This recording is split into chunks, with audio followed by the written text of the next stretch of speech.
وبركاته. الحمد لله رب العالمين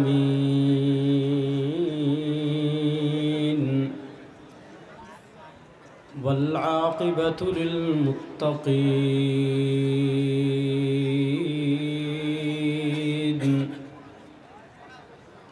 والصلاة والسلام على أشرف الأنبياء والمرسلين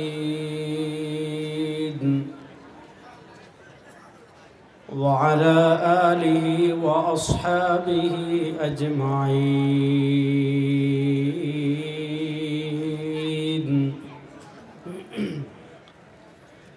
أما بعد فأعوذ بالله من الشيطان الرجيم.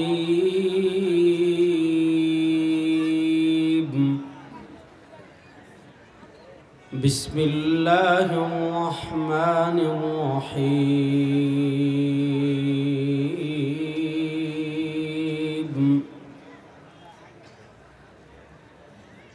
فاسألوا أهل الذكر إن كنتم لا تعلمون. بارك الله لنا ولكم في القرآن العظيم ونفعنا وإياكم بالآيات والذكر الحكيم. وقال رسول الله صلى الله عليه وسلم: تركت فيكم أمرين لن تضلوا ما تمسكتم بهما كتاب الله وسنة رسوله أو كما قال عليه الصلاة والسلام.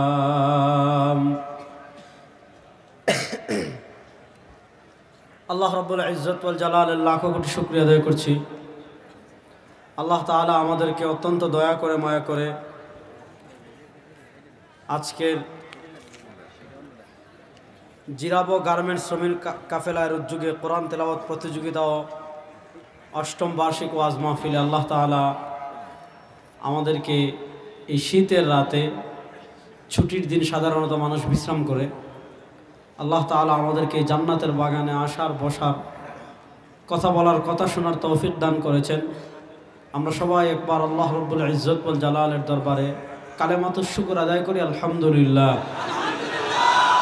কিপটামি করেন না, সবাই উচ্চ আওয়াজে একবার কালেমাতুশ শুকর আদায় করেন আলহামদুলিল্লাহ। আসলে আজকে আমি শারীরিকভাবে হয়তো আমার চেহারা দেখেও বুঝতে পারছেন আমি অনেকটা অসুস্থ। তারপরেও আমি যেহেতু আদা ছিল এসেছি। আমরা একটা পরিবর্তনের মধ্য দিয়ে যাচ্ছি। বাংলাদেশ, শুধু বাংলাদেশ না, পুরা পৃথিবী পরিবর্তনের মধ্য দিয়ে যাচ্ছে। কেমনে যাচ্ছে? গত 100 বছর মার খেয়েছি, এই 100 বছর মার দিব ইনশাআল্লাহ। বলেন, আপনারা হয়তো জেনেছেন ইতিমধ্যে কিন্তু সিরিয়া বিজয় হয়ে গেছে ইনশাআল্লাহ। বলেন, সিরিয়াতে মুজাহিদরা আমাদের বাংলাদেশে যেমন 1971-এর চেতনা আমরা অনেক বিক্রি করেছি। 1971 থেকে 2024 মোটামুটি আমরা মুক্তিযুদ্ধের চেতনা, জাতির আব্বা, জাতির আফা, কত কিছু আমরা শুনেছি। সব আব্বা শেষ, কোনো আব্বাই দেশে আর চলবে না ইনশাআল্লাহ। আমাদের দেশে একটা পরিবারের কাছে স্বাধীনতা জিম্মি ছিল 1971 থেকে নিয়ে 2024 সাল পর্যন্ত। তো সিরিয়ায় একই কাহিনী ছিল। 1971 থেকে 2000 সাল পর্যন্ত বাশার আল কালব, আসাদ মানে সিংহ, আমরা বলি আসাদ না, এটা বাশার আল কালব, কাল মানে কুকুর, কুত্তা। তার বাপ ছিল 2000 সাল পর্যন্ত, আর 2000 সাল থেকে 2024 সাল পর্যন্ত ছিল বাশার। তার পতন হয়ে গিয়েছে। গত সপ্তাহে মুজাহিদরা বিজয় লাভ করেছে। তো পুরা পৃথিবী একটা পরিবর্তনের মধ্য দিয়ে যাচ্ছে। তো এই পরিবর্তনের সময় আমাদের মুসলমানদের কিছু করণীয় আছে না নাই? জোরে বলেন।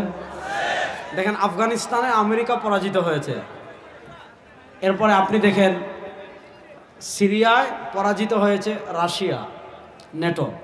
আর বাংলাদেশে সিরিয়ায় আপনার রাশিয়া পরাজিত হয়েছে 11 দিনে, আর বাংলাদেশে ভারত পরাজিত হয়েছে 18 দিনে। আপনি মনে করতেন যে শুধু শেখ হাসিনাকে দেশ থেকে বের করে দিয়েছেন, আওয়ামী লীগকে বের করে দিয়েছেন, ব্যাপারটা কিন্তু এমন না। আমরা আওয়ামী লীগের সাথে সাথে ভারতকেও পরাজিত করেছি। এই ভারতকে পরাজিত করার কারণেই আমরা ভাগাইলাম আমাদের দেশের আওয়ামী লীগরে।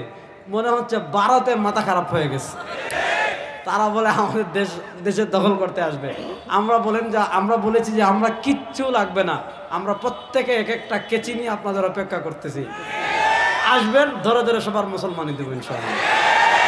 প্রস্তুত আছেন তো ইনশাআল্লাহ?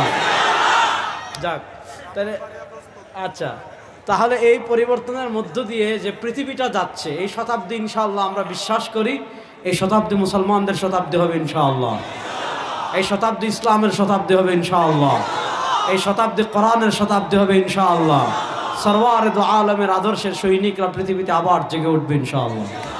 তাহলে আমাদের কি করণীয় এই বিষয়ে আমি 2-4টা সংক্ষিপ্ত বেশ কয়েকটা পয়েন্টে কথা বলবো। আমি আজকে বিষয়ভিত্তিক কোনো তাফসিরও করবো না, কোনো আলাপও দিব না। আজকে আমরা রাজনৈতিকভাবে এবং চিন্তাগতভাবে আমরা যে দাসত্বের জায়গায় আছি, সেই দাসত্বের জায়গায় একটু টাচ করার আমি চেষ্টা করবো ইনশাআল্লাহ। দেখেন, আমাদের আর নাস্তিকদের ভিতর পার্থক্যের একটা মৌলিক জায়গা আছে। সেই পার্থক্যের মৌলিক জায়গা কি? আমরা বিশ্বাস করি দুনিয়ার জীবন শেষ না, দুনিয়ার জীবনের পরে পরকালের আরেকটা জীবন আছে না নাই? কথা বলেন, আছে না নাই? আমরা পরকালের জীবন বিশ্বাস করি। আর নাস্তিকরা বলে, অবিশ্বাসীরা বলে তাদের দুনিয়ার জীবনই শেষ, ইন্তেকাল করবে, মাটিতে মিশে যাবে, হাড্ডি গোশত মাংস মাটির সাথে মিশে যাবে, তার আর কোনো কিছু নাই, তাদের কাছে দুনিয়াই সব কিছু। এজন্য তারা বলে খাও দাও ফুর্তি করো। আর আমরা বলি দুনিয়ার জীবনই শেষ না, দুনিয়ার জীবনের পর অনন্তকাল আরেক জীবন, যে জীবনের শুরু আছে শেষ নাই, এমন আরেকটা জীবন আছে না নাই? দেখেন, আল্লাহ তাআলা পবিত্র কোরআনের সূরাতুল হজ্জে আল্লাহ তাআলা বলেছেন, ইন কুনতুম ফি রাইবিম মিনাল বাস। আল্লাহ তাআলা বলেন, হে পৃথিবীর মানুষ, যদি পুনরুত্থান নিয়ে তোমরা সন্দেহ করো যে আমি মাটির নিচে 500 বছর থাকলাম, আমি মাটির নিচে 1000 বছর থাকলাম, 2000 বছর থাকলাম, 3000 বছর থাকলাম, মাটির সাথে আমি মিশে গেলাম। নূহ আলাইহিস সালামের বন্যায় যারা মারা গিয়েছে, হযরত লূত আলাইহিস সালামের যুগে মারা গিয়েছে, সুলাইমানের যুগে যারা মারা গিয়েছে, দাউদের যুগে যারা মারা গিয়েছে, ইব্রাহিমের যুগে যারা মারা গিয়েছে, আইয়ুবের যুগে যারা মারা গিয়েছে, তাদের গোশত মাটির সাথে মিশে গিয়েছে, হাড্ডি মাটির সাথে মিশে গিয়েছে, চামড়া মাটির সাথে মিশে গিয়েছে, তাদের কোনো হাড্ডি অবশিষ্ট নাই, তাদের কোনো গোশত অবশিষ্ট নাই, তাদের কোনো চামড়াও অবশিষ্ট নাই, তাদেরকে চিনে দুনিয়াতে এমন কেউ নাই, তাদের শরীর যে মাটি খেয়েছিল ওই মাটিও হয়তো দুনিয়াতে নাই। প্রশ্ন হলো, এমন এক নিঃশেষ মানুষকে আল্লাহ কেমনে আবার তুলবেন? আল্লাহ তাআলা পবিত্র কোরআনে বলেন, কুল ইন কুনতুম ফি রাইবিম মিনাল বাস। আরে দুনিয়ার মানুষ, পুনরুত্থান নিয়ে যদি তোমরা সন্দেহ করো যে আল্লাহ আবার আমাদেরকে কবর থেকে কেমনে উঠাবেন, আল্লাহ আবার আমাদেরকে কেমনে সৃষ্টি করবেন, আল্লাহ তাআলা বলেন, শুনো, ইন কুনতুম ফি রাইবিম মিনাল বাসি, পুনরুত্থান নিয়ে যদি সামান্য সন্দেহ করো, শুনো, ফা ইন্না খালাকনাকুম মিন তুরাব, তোমরা কেউ দুনিয়াতে ছিলে না, তোমাদের বাপও দুনিয়াতে ছিল না, তোমাদের দাদাও দুনিয়াতে ছিল না, তোমাদের 14 গোষ্ঠী কেউ দুনিয়াতে ছিল না। আল্লাহ বলেন, ফা ইন্না খালাকনাকুম মিন তুরাব, আমি তোমাদের সবাইকে সৃষ্টি করেছি মাটি থেকে। আল্লাহ আমাদেরকে সৃষ্টি করেছেন কিসের থেকে? আল্লাহ বলেছেন, ওয়ালাকাদ খালাকনাল ইনসান, সূরাতুল মুমিনুনের 11 নম্বর আয়াতে আল্লাহ বলেছেন, ওয়ালাকাদ খালাকনাল ইনসান মিন সুলালাতিন মিন তিন, আমি তোমাদেরকে যাচাই বাছাই কৃত মাটি থেকে সৃষ্টি করেছি। প্রশ্ন হলো, কোরআনে আল্লাহ মানুষের সৃষ্টি তত্ত্ব নিয়ে আলোচনা করতে গিয়ে কোথাও বলেছেন আমি সৃষ্টি করেছি মাটি থেকে, কোথাও বলেছেন আমি সৃষ্টি করেছি পানি থেকে, কোথাও বলেছেন আল্লাহ সৃষ্টি করেছেন তুরাব থেকে, কোথাও বলেছেন আল্লাহ সৃষ্টি করেছেন তিন থেকে, কোথাও বলেছেন ইকরা বিসমি রাব্বিকাল্লাযী খালাক খালাকাল ইনসানা মিন আলাক, কোথাও বলেছেন আল্লাহ সৃষ্টি করেছি মাটি থেকে, কোথাও বলেছেন আল্লাহ সৃষ্টি করেছি পানি থেকে, কোথাও বলেছেন আল্লাহ সৃষ্টি করেছি রক্তপিণ্ড থেকে, কোথাও বলেছেন আল্লাহ সৃষ্টি করেছি গোশত থেকে। আসলে আল্লাহ আমাদেরকে সৃষ্টি কি দিয়ে করেছেন? আমি আপনাদেরকে খুব সহজ করে বুঝাই। এটা কি বলেন না? আরে বলেন না, এটা কি? টুপি বানিয়েছে কি দিয়ে? কাপড় দিয়ে। সহজ। কাপড় বানিয়েছে কি দিয়ে? সুতা দিয়ে। সুতা বানিয়েছে কি দিয়ে? তুলা দিয়ে। দেখেন, তুলা থেকে এসেছে সুতা, সুতা থেকে এসেছে কাপড়, কাপড় থেকে এসেছে টুপি। এবার দেখেন, আপনি বললেন যে এই টুপি এসেছে কাপড় থেকে, কাপড় এসেছে সুতা থেকে, সুতা এসেছে তুলা থেকে। এক কাজ করি, এই টুপি কেটে ছিন্ন ভিন্ন করে ফেলবো। এই টুপির ভিতরে যেহেতু তুলা আছে, সুতরাং এই টুপি থেকে তুলা বের করব। বলেন, এই টুপি ছিন্ন ভিন্ন করে ফেললে, এই টুপি কেটে ফেললে আপনি আসলে তুলা পেতে পারবেন না। যেমনভাবে তুলাটা প্রসেস হইতে হইতে হইতে হইতে হইতে হইতে টুপি হয়ে গিয়েছে, আল্লাহ তাআলা ঠিক তেমনিভাবে আমাদেরকে মাটি থেকে প্রসেস করতে করতে করতে করতে আল্লাহ তাআলা হাড্ডি এবং গোশত বানিয়ে ফেলেছেন। আল্লাহ তাআলা কেমনে আমাদেরকে প্রসেস করেছেন? আল্লাহ পবিত্র কোরআনের সূরাতুল মুমিনুনের 11 নম্বর আয়াত থেকে আমি একটু পড়ি, তারপর আলোচনা সামনের দিকে নেব। শুনেন, আল্লাহ বলেন, ওয়ালাকাদ খালাকনাল ইনসানা মিন সুলালাতিন মিন তিন সুম্মা জাআলনাহু নুতফাতান ফি ক্বারারিন মাকিন সুম্মা খালাকনান নুতফাতা আলাকা ফাখালাকনাল আলাকাতা মুদগা ফাখালাকনাল মুদগাতা ইযামান ফাকাসাওনাল ইযামা লাহমা সুম্মা আনশানাহু খালকান আখার ফাতাবারাকাল্লাহু আহসানুল খালিকিন। আল্লাহ বলেন, মানুষ শোনো, তুই যে দুনিয়াতে বাহাদুরি করিস, ক্ষমতার বড়াই দেখাস, ক্ষমতার পাওয়ার দেখাস, পুলিশের পাওয়ার দেখাস, আর্মির পাওয়ার দেখাস, বিডিআরের পাওয়ার দেখাস, ভারতের পাওয়ার দেখাস, আমেরিকার পাওয়ার দেখাস, আরে আমার আল্লাহর পাওয়ারের কাছে এগুলো মাকড়সা ছাড়া কিচ্ছু না। দেখেন, আপনি যত বড় ক্ষমতাবান হন, আর যত বড় রাষ্ট্রের মালিক হন, আর যত বড় জাতির আব্বা অথবা মা যাই হন অথবা দুলাভাই যাই হন, সামান্য ক্ষমতা পেয়ে আল্লাহর ক্ষমতাকে চ্যালেঞ্জ করবেন না। সামান্য ক্ষমতা পেয়ে কোরআনের বিরুদ্ধে আইন জারি করবেন না। সামান্য ক্ষমতা পেয়ে ইসলামকে মুছে দেওয়ার ষড়যন্ত্র করবেন না। ক্ষমতা পেয়ে ফেরাউন চেয়েছিল ইসলামকে মিটিয়ে দিতে, আল্লাহ ফেরাউনকে সমুদ্রে ডুবিয়ে দিয়েছেন। সামান্য নমরুদ পেয়ে ইসলাম চেয়েছিল, নমরুদ চেয়েছিল ইসলামকে মুছে দিতে, আল্লাহ নমরুদকে মশা দিয়ে শেষ করে দিয়েছেন। সামান্য ক্ষমতা পেয়ে আবু জাহেল চেয়েছিল ইসলামকে শেষ করে দিতে, আল্লাহ মুআয আর মুআউযিজ দুই ছোট্ট সাহাবীকে দিয়ে তাদেরকে শেষ করে দিয়েছেন। বাংলাদেশে বিনা ভোটে ক্ষমতায় গিয়ে ভারতের এজেন্ট হয়ে যারা এই দেশ থেকে ইসলামকে বিতাড়নের ষড়যন্ত্র করেছে, আজকে সামান্য ছাত্ররা তারা এই দেশকে বের করে ভারতে তাদেরকে ভাগিয়ে দিয়েছে।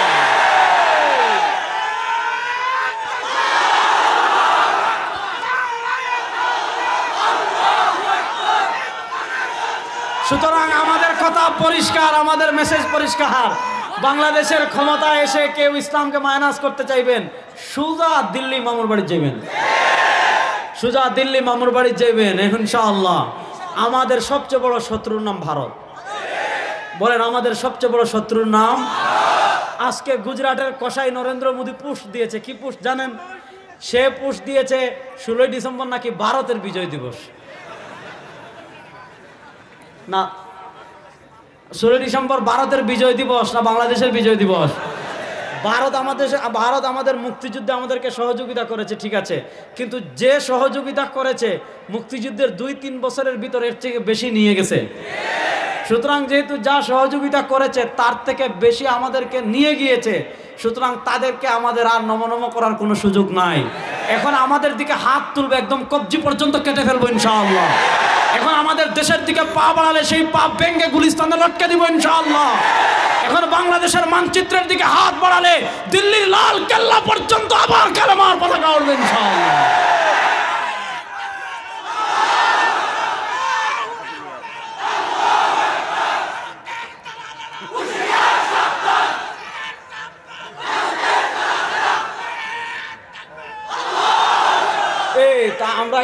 আমরা এই মুদ খারা হিন্দু করে ডরাই, আমরা গরুর দুধ খাই। বলেন, আমরা গরুর কি খাই? আমরা গরুর মগজ খাই, গরুর হাড্ডি ভেঙে চুরমার করে ফেলি, গরুর গোশত খাই আমরা। আরে বেটা, যারা গরুর গোশত খায় তুই গরুর মুদ খেয়ে তাদের দেশ দখলের স্বপ্ন দেখো, তোর সাহস তো কম না। আমি বলেছি যে কলকাতার কয়েকটা গেস্ট্রিক সাংবাদিক আছে না, ওই ব্যাংক যেমন অগ্রহায়ণ মাসে বৃষ্টি হইলে ব্যাংক যেমন লাফায়, কলকাতার কয়েকটা সাংবাদিক আছে না এরকম লাফায়, দেখতেছেন না? আমি বলেছি যে গরুর মুদ খেয়ে এদের মাথার গেস্ট্রিক নামবে না। এদেরকে কি করতে হবে জানেন? আমাদের ভোলা একটা এলাকা আছে মনপুরা, চড়ে, ওখানে বিশাল বিশাল মহিষ আছে, একসাথে 8-10 কেজি মুতে। এরকম বড় বড় মহিষ আছে, একসাথে 8-10 কেজি মুতে। আমরা বলছি এদের গরুর পেশাব কে হবে না, আমাদেরকে বলেন, আমরা ইমার্জেন্সি ভোলা থেকে মহিষের মুত সাপ্লাই করব। ওই মহিষের মুত খাওয়া ছাড়া এদের মাথার গ্যাস্ট্রিক নামবে না। আমাদেরকে ভয় দেখায় বাংলাদেশ। সে বলতেছে কি জানেন, বাংলাদেশ কি তোমার একার, বাংলাদেশ নাকি তার বাবার। আমরা বলি আসেন, ওই যে দেখছেন না ছোটবেলায় আপনারা দেখছেননি, ওই যে লেবুর শরবত বিক্রি করে এরকম মেশিন থাকে, আসবেন এরকম চিপ্পা সব শেষ করে দিব ইনশাআল্লাহ। ও বাংলাদেশকে আমরা ভারতের ডরাই বেটা, আমরা কাউকে ডরাই না, আমরা ডরাই একমাত্র কাকে? আমরা তো সেই জাতি 313 জন এক হাজার সাথে খেলেছি বদরে। আমরা তো সেই জাতি মাত্র 3000-50,000-এর বিরুদ্ধে খেলেছি। আমরা তো সেই জাতি 50,000 3 লক্ষের বিরুদ্ধে খেলেছি। আমাদেরকে ভয় দেখাবেন, ওই আসাম উড়িষ্যা সব আবার আমাদের হয়ে যাবে ইনশাআল্লাহ। আমাদেরকে ভয় দেখাস বেটা। বাংলাদেশের মুসলমান আল্লাহ ছাড়া আর কাউকে ভয় পায় না। এই দেশের উপর আঘাত করতে চাইবেন, দিল্লির লাল কেল্লা পর্যন্ত মুসলমান আবার কালেমার পতাকা উড়াবে, আবার কালেমার পতাকা উড়াবে ইনশাআল্লাহ।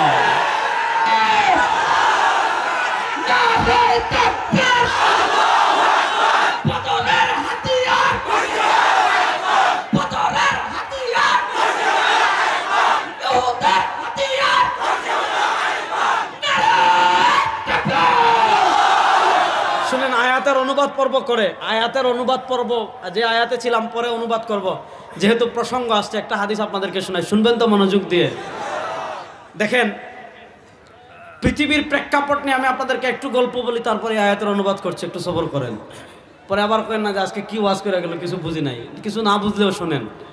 শুনেন, পৃথিবীতে কিয়ামতের আগে, খুব মনোযোগ দিয়ে কথা বুঝবেন যুবকরা, পৃথিবীতে কিয়ামতের আগে বড় বড় 11টি বিষয় সংঘটিত হবে। কয়টা? এই 11টাকে বলা হয় আশরাতুস সাআতিল কুবরা। এই 11টা আলামতকে বলা হয় কিয়ামতের বড় বড় আলামত। ইমাম মুসলিম রাহিমাহুল্লাহ মুসলিম শরীফে হাদিস এনেছেন, নবী করিম সাল্লাল্লাহু আলাইহি ওয়াসাল্লাম একদিন মসজিদে দেখলেন, আমরা যেমন এখানে বসে আমি ওয়াজ করতেছি, আপনারা শুনতেছেন, আমার পরে আরেকজন বক্তা আসবে, উনি ওয়াজ করছে, আপনারা শুনবেন, আমার আগেও ওয়াজ করেছে, উনারা ওয়াজ করেছে, আপনারা শুনছেন। তো এইভাবে সাহাবায়ে কেরাম বসে পরস্পর আলোচনা করছিলেন। নবী করিম সাল্লাল্লাহু আলাইহি ওয়াসাল্লাম সাহাবায়ে কেরাম রিদওয়ানুল্লাহি আলাইহিমকে জিজ্ঞেস করলেন, মা তাতাযাকার ইয়া আসহাবি, ও আমার সাহাবায়ে কেরাম তোমরা কিসের আলোচনা করছো? নবী করিম সাল্লাল্লাহু আলাইহি ওয়াসাল্লাম জবাব দিলেন, ইয়া রাসূলুল্লাহ ইন্না নাযকুরুস সাআ, ওগো আল্লাহর নবী আমরা কিয়ামতের আলোচনা করছি। কোরআনের পাতা উল্টালে খালি কিয়ামতের কথা, হাদিসের পাতা উল্টালে খালি কিয়ামতের কথা, আপনার মাজলিসে বসলে খালি কিয়ামতের কথা। ইয়া রাসূলুল্লাহ ইন্না নাযকুরুস সাআ, ওগো আল্লাহর নবী আমরা কিয়ামতের আলোচনা করছি। নবী করিম সাল্লাল্লাহু আলাইহি ওয়াসাল্লাম জবাব দিচ্ছেন, ইন্নাহা লান তাকুমা, আমার উম্মতেরা শোনো, পৃথিবীতে কিয়ামত হতেই পারে না। আল্লাহ আসমান ধ্বংস করতেই পারেন না, আল্লাহ জমিন ধ্বংস করতেই পারেন না, আল্লাহ চন্দ্র সূর্য গ্রহ নক্ষত্র ধ্বংস করতেই পারেন না। কতক্ষণ? হাত্তা তারাও আশরা আয়াতিন, যতক্ষণ পর্যন্ত তোমরা, এই হাদিস আমরা 10টা বিষয়ের কথা পাচ্ছি। নবী করিম সাল্লাল্লাহু আলাইহি ওয়াসাল্লাম বলেন, আল্লাহ আসমান ধ্বংস করতেই পারেন না, আল্লাহ জমিন ধ্বংস করতেই পারেন না, আল্লাহ চন্দ্র ধ্বংস করতেই পারেন না, আল্লাহ সূর্য ধ্বংস করতেই পারেন না। কতক্ষণ? হাত্তা তারাও আশরা আয়াত, যতক্ষণ পর্যন্ত তোমরা 10টা নিদর্শন না দেখবে। এই হাদিসে পাইলাম আমরা 10টার কথা, অন্য হাদিসে পাওয়া যায় আরেকটা, ওটার নাম হলো মাহদি। ইমাম মাহদি দুনিয়াতে আসবেন, আর এই হাদিসে পাওয়া যায় 10টা। এই 10 আর 1 11, এই 11টা বিশাল বিশাল কাহিনী। যেমন বাংলাদেশ থেকে হাসিনা পলাইছে, এটা একটা বিশাল কাহিনী। আওয়ামী লীগের মানুষ ল্যাংটা করে বাইর করে দিয়েছে দেশ থেকে, এটা একটা বিশাল বাহিনী, এটা একটা বিশাল কাহিনী। তালেবানে আফগানিস্তানে আমেরিকাকে পরাজিত করেছে, এটা একটা বিশাল বাহিনী। সিরিয়ার মুজাহিদরা বিজয় লাভ করেছে, এটাও একটা বিশাল কাহিনী। ঠিক তেমনিভাবে পৃথিবীতে কিয়ামতের চূড়ান্ত সময় যখন ঘনিয়ে আসবে, পৃথিবী যখন ধ্বংসের একদম শেষ পর্যন্ত চলে আসবে, পৃথিবী যখন তার বয়স পেরিয়ে একদম শেষ সীমায় চলে আসবে, পৃথিবীতে বড় বড় ঘটনা ঘটবে 11টা। পৃথিবীতে বড় বড় ঘটনা ঘটবে কয়টা? বলেন না কয়টা? এই 11টা বিষয়ের মধ্যে সবচেয়ে বড় যে বিষয়, সেটা হলো খুরুজুদ দাজ্জাল। খুরুজুদ দাজ্জাল, পৃথিবীতে দাজ্জাল আসবে, মানুষ দাজ্জালি ফিতনার মোকাবেলা করবে। নবী করিম সাল্লাল্লাহু আলাইহি ওয়াসাল্লাম দাজ্জালের ব্যাপারে আমাদেরকে এতটা ভয় প্রদর্শন করেছেন দাজ্জালের ব্যাপারে, আমাদেরকে এতটা সতর্ক করেছেন। নবী করিম সাল্লাল্লাহু আলাইহি ওয়াসাল্লাম বলেন দাজ্জালের ফিতনা এত ভয়াবহ হবে, দাজ্জালের ফিতনা এত মারাত্মক হবে, দাজ্জালের ফিতনা এত বেশি ম্যাজিক হবে, এত বেশি ক্যারিশমাটিক হবে যে দাজ্জাল এমন ভয়াবহ ফিতনা নিয়ে আসবে। নবী করিম সাল্লাল্লাহু আলাইহি ওয়াসাল্লাম হাদিসে বলেন, আমার উম্মতেরা শুনো, মা মিন নবিয়িন, দুনিয়াতে এমন কোনো নবী নাই, এমন কোনো রাসূল নাই। আল্লাহ দুনিয়াতে যত নবী পাঠিয়েছেন, আল্লাহ দুনিয়াতে যত রাসূল পাঠিয়েছেন, ইল্লা ওয়াকাদ আনযারা কওমাহুল আওয়ারাদ দাজ্জাল, আল্লাহ দুনিয়াতে যত নবী পাঠিয়েছেন, আল্লাহ দুনিয়াতে যত রাসূল পাঠিয়েছেন, সব নবী সব রাসূল তার উম্মাকে একটা ফিতনা সম্পর্কে সতর্ক করেছেন। সেই ফিতনা মূসা তার উম্মাকে সতর্ক করেছেন, ঈসা তার উম্মাকে সতর্ক করেছেন, ইব্রাহিম তার উম্মাকে সতর্ক করেছেন, সুলাইমান তার উম্মাকে সতর্ক করেছেন, দাউদ তার উম্মাকে সতর্ক করেছেন। সেই ফিতনা কি? আল আওয়ারাদ দাজ্জাল। সেই ফিতনা হলো কানা দাজ্জালের ফিতনা। নবী করিম সাল্লাল্লাহু আলাইহি ওয়াসাল্লাম আমাদেরকে বলেছেন, শুনো, ইন্নাহু আওয়া, দাজ্জালের এক চোখ হবে কানা, দাজ্জালের ডান চোখ হবে কানা, ওয়া ইন্না রাব্বাকুম লাইসা বিআওয়া, আমাদের আল্লাহ কি কানা? আর আসতে বলেন, আমাদের আল্লাহ কি কানা? তাহলে যে কানা সে কখনো আমাদের রব হতে পারে? বলেন, যে কানা সে কখনো আমাদের রব হতে পারে? দাজ্জালের ফিতনা কত ভয়াবহ হবে। নবী করিম সাল্লাল্লাহু আলাইহি ওয়াসাল্লাম আমাদেরকে সতর্ক করেছেন, ই ইয়াখরুজ ওয়া আনা ফীকুম, যদি আমি দুনিয়াতে থাকা অবস্থায় দাজ্জাল চলে আসে, ফা আনা হাজিজ, তোরা চিন্তা করা লাগবে না, দাজ্জালের মোকাবেলা আমি করব। ও ইল্লা, আর আমি দুনিয়া থেকে চলে যাওয়ার পর যদি দুনিয়াতে দাজ্জাল আসে, ফাকুল্লু মরিইম মুসলিম হাজিজ লি আনফুসিকুম, ও আমার ইমানদার উম্মত, তোমরা প্রত্যেকেই দাজ্জালের ফিতনা থেকে তোমাদের ঈমানকে হেফাজত করবে। তোমরা প্রত্যেকে তোমাদের ঈমানকে দাজ্জালের ফিতনা থেকে হেফাজত করবে। দাজ্জালকে আল্লাহ এমন কিছু ক্ষমতা দিবেন, দাজ্জালকে আল্লাহ এমন কিছু ম্যাজিক দিবেন, দাজ্জালকে আল্লাহ এমন কিছু পাওয়ার দিবেন। দাজ্জাল দুনিয়াতে 4 বছরও থাকবে না, 5 বছরও থাকবে না, রাতের দিনের বুট রাতে করে 15 বছরও থাকবে না। সে কয়দিন থাকবে? হযরত নওয়াস ইবনে সামআন রাদিয়াল্লাহু তাআলা হাদিস ইমাম ইবনে মাজাহ সুনান ইবনে মাজাহতে এনেছেন। নবী করিম সাল্লাল্লাহু আলাইহি ওয়াসাল্লাম বলেন, দাজ্জালকে আল্লাহ যখন দ্বীপ থেকে ছেড়ে দিবেন, দাজ্জালকে আল্লাহ শিকল দিয়ে বেঁধে আটকে রেখেছেন, আল্লাহ যেদিন দাজ্জালকে ছেড়ে দিবেন, সে দুনিয়াতে আসার পর ইয়ামকুসু ফিল আরদি 40 ইয়াওমুন কাসানাতিন ইয়াওমুন কাশাহরিন ইয়াওমুন কাজুমআতিন ওয়া বাকিল আইয়ামি কাআইয়ামিহা। নবী করিম সাল্লাল্লাহু আলাইহি ওয়াসাল্লাম বলেন, দাজ্জাল দুনিয়াতে আসার পর ইয়ামকুসু ফিল আরদি 40, দাজ্জাল দুনিয়াতে আসার পর দুনিয়াতে থাকবে মাত্র 40 দিন। ইয়াওমুন কাসানাতিন, দাজ্জালের প্রথম দিন হবে 1 বছরের মতো, অর্থাৎ 1 বছর যেতে যেতে সময় লাগে। দাজ্জাল পৃথিবীতে আসার পর প্রথম দিন আল্লাহ এত দীর্ঘ করে দিবেন, 1 দিন হবে 1 বছরের মতো। ইয়াউমুন কাশাহরিন, দাজ্জালের দ্বিতীয় যে দিন থাকবে এই দিন হবে 1 মাসের মতো, অর্থাৎ 1 মাস যেতে যতক্ষণ লাগে দাজ্জালের দ্বিতীয় দিন যেতে ততদিন লাগবে। ইয়াউমুন কাজুমআতিন, তৃতীয় দিন হবে 1 সপ্তাহের মতো, 1 সপ্তাহ যেতে যত দিন লাগে দাজ্জালের তৃতীয় দিন হবে এই সপ্তাহের মতো। ওয়া বাকিল আইয়ামি কাআইয়ামিহা, আর দাজ্জালের বাকি যে 37 দিন থাকবে, ওয়া বাকিল আইয়ামি কাআইয়ামিহা, দাজ্জালের বাকি 37 দিন হবে আমাদের স্বাভাবিক দিনের মতো। আমাদের স্বাভাবিক 37 দিন যেতে যত সময় লাগে দাজ্জালের বাকি 37 দিন যেতে এত সময় লাগবে। আর 38 নম্বর দিন 1 সপ্তাহ, 39 নম্বর দিন 1 মাস, 40 নম্বর দিন 1 বছর। তাহলে 1 বছর 1 মাস 1 সপ্তাহ 37 দিন, এই সামান্য কয়েকদিন দাজ্জাল দুনিয়াতে থাকবে। আর এই দুনিয়াতে দাজ্জালের এত ক্ষমতা থাকবে, এত পাওয়ার থাকবে, এত জাদু থাকবে। ওই যে আমরা বলি না, গল্প পড়েছি ছোটবেলায়, হেমিলনের বাঁশিওয়ালা, যে এলাকার সব শিশুদেরকে নিয়ে চলে যায়। আসলে হেমিলনের বাঁশিওয়ালার গল্পটা যদিও কাল্পনিক, বাস্তবতার সাথে কোনো মিল নাই, কিন্তু প্রকৃত হেমিলনের বাঁশিওয়ালা যে হবে সে হবে দাজ্জাল। কেমনে হবে জানেন? হাদিসে আসতে শুনেন, দাজ্জালের ফিতনা আল্লাহ নবী সাল্লাল্লাহু আলাইহি ওয়াসাল্লাম নিজে আল্লাহর কাছে আশ্রয় চাইতেন। আল্লাহুম্মা ইন্নী আউযু বিকা মিন ফিতনাতিল মাহইয়া ওয়াল মামাত ওয়া আউযু বিকা মিন ফিতনাতিল মাসিহিদ দাজ্জাল। দাজ্জালের ফিতনা এত ভয়াবহ হবে, দাজ্জালের ফিতনা এত মারাত্মক হবে। হাদিস এসেছে নবী করিম সাল্লাল্লাহু আলাইহি ওয়াসাল্লাম নামাজে দোয়া করতেন, আয় আল্লাহ, আল্লাহুম্মা ইন্নী আউযু বিকা মিন ফিতনাতিল মাহইয়া ওয়াল মামাত ওয়া আউযু বিকা মিন ফিতনাতিল মাসিহিদ দাজ্জাল। আয় আল্লাহ, কানা দাজ্জালের ফিতনা থেকে আমি আপনার কাছে আশ্রয় চাই। এখন বুঝেন ফিতনাটা কত ভয়াবহ হবে। নবী করিম সাল্লাল্লাহু আলাইহি ওয়াসাল্লাম এই ফিতনা থেকে আল্লাহর কাছে আশ্রয় চাইতেন। দাজ্জাল একটা এলাকায় আসবে, খুব মনোযোগ দিয়ে শুনেন।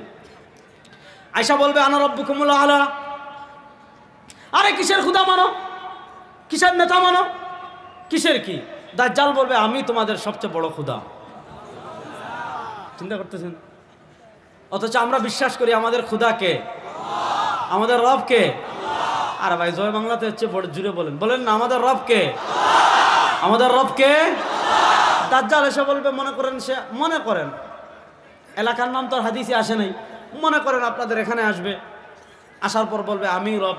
মানুষ বলবে এবার পাগল করতে পারিল, কয় রব, কয় নেতা, কয় হে সব কিছু। দাজ্জাল কি করবে জানেন? ফাআখাযা রাজুলান ওয়া কাতালা ওয়া শাক্কা শিক্কাইন, এরকম একজন তাগড়া মানুষ ধরবে, এ ধরনের একটা তাগড়া যুবককে ধরবে, ওয়া কাতালা হত্যা করে ফেলবে, ওয়া শাক্কা শিক্কাইন, ছোটবেলায় দেখছেন নি গাছ কাটতো করাত দিয়ে, এখনো বিভিন্ন সমিলে আছে না, গাছ কাটে করাত দিয়ে, দেখেন নাই? দাজ্জাল এক লোককে হত্যা করবে, একদম তাগড়া যুবক, তাগড়া যুবককে হত্যা করার পর ওয়া শাক্কা শিক্কাইন, করাত দিয়ে মাঝে কেটে এর দুই টুকরা করে ফেলবে। মানে বক্কের নিচ এক টুকরা, উপর আরেক টুকরা, দুই টুকরা করে দাজ্জাল কি করবে? এক টুকরা এই পাশে ফেলে রাখবে, আরেক টুকরা এই পাশে ফেলে রাখবে। আচ্ছা মনে করেন আপনাদের জিরাবু এলাকায় যদি আপনারা খবর পান এক লোক এসে আমাদের এক যুবককে ধরে হত্যা করে দুই টুকরা করে ফেলে, ওই লোক এখানে দাঁড়িয়ে আছে, হাজার হাজার মানুষ 5 মিনিটের ভিতর হবে না? বলেন না কেন হবে না? মানুষ হাজার হাজার মানুষ জমে যাবে। দাজ্জাল কত বড় ঘটনা ঘটাইছে রে। অপরিচিত লোক এসে বলে আমাদের নেতা বলে আমাদের অমুকের ছেলে অমুকরে ধরে হত্যা করে দুই টুকরা করে দুই পাশে ফেলে রেখেছে, হাজার হাজার মানুষ জমে যাবে। দাজ্জাল তখন তার ম্যাজিক দেখানো শুরু করবে। সে কি ম্যাজিক দেখাবে জানেন? ফায়ুনাদি ইয়া ফুলান ইবনু ফুলান, ওই যে যারে হত্যা করে করাত দিয়ে কেটে দুই টুকরা দুই পাশে ফেলে রেখেছে, দাজ্জাল ডাক দিবে ইয়া ফুলান ইবনু ফুলান, ওই অমুকের পোলা অমুক দাঁড়া। ওই যে দাজ্জাল যারা হত্যা করে দুই টুকরা করে দুই পাশে ফেলে রেখেছে, তার নাম আর তার বাপের নাম ধরে ডাক দিবে ইয়া ফুলান ইবনু ফুলান, ওই অমুকের ছেলে অমুক দাঁড়া। ওই টুকরা এই পাশ থেকে আসবে, ওই টুকরা এই পাশ থেকে আসবে, জোড়া হয়ে যাবে, জীবিত হয়ে যাবে, সুস্থ হয়ে যাবে। আর মানুষদেরকে বলবে ওই কারণে তা এতদিন ধরে মানছিলা, আরে বেটা কার পিছনে দৌড়াইছিলা, তোদের রব তো এই যে তোদের সামনে এসে বসে রয়েছে। আচ্ছা বলেন মানুষদেরকে তখন হুজুররা আটকাইতে পারবে? কেমনে আটকাবেন? আপনি বন্ড এখান থেকে শাহ আলীর মাজার তো বেশি দূরে না, বেশি দূরে? কথা বলেন না কেন? এ মুসলমান ইবাদত করবে একমাত্র কার? জুড়ে বলেন। আমাদের ঈমান ইয়াকা নাবুদু, আমরা ইবাদত করব একমাত্র কার? বলেন। ইয়াকা নাবুদু পরে আরেক অংশ আসেনি, ওয়া ইয়াকা, বলেন না ওয়া ইয়াকা। এগুলো আকীদা বুঝেন। ইয়াকা নাবুদু, আল্লাহ আমরা তোমার ইবাদত করি, বুঝা গেল আমরা কোনো পীরের ইবাদত করব না, কোনো মাজারের ইবাদত করব না, কোনো খাজার ইবাদত করব না, কোনো বাবার ইবাদত করব না, কোনো কবরের ইবাদত করব না, কোনো নেতার ইবাদত করব না। আমরা ইবাদত করব একমাত্র কার? ইবাদত করব একমাত্র কার? ইয়াকা নাবুদু, আল্লাহ আমরা তোমার ইবাদত করি।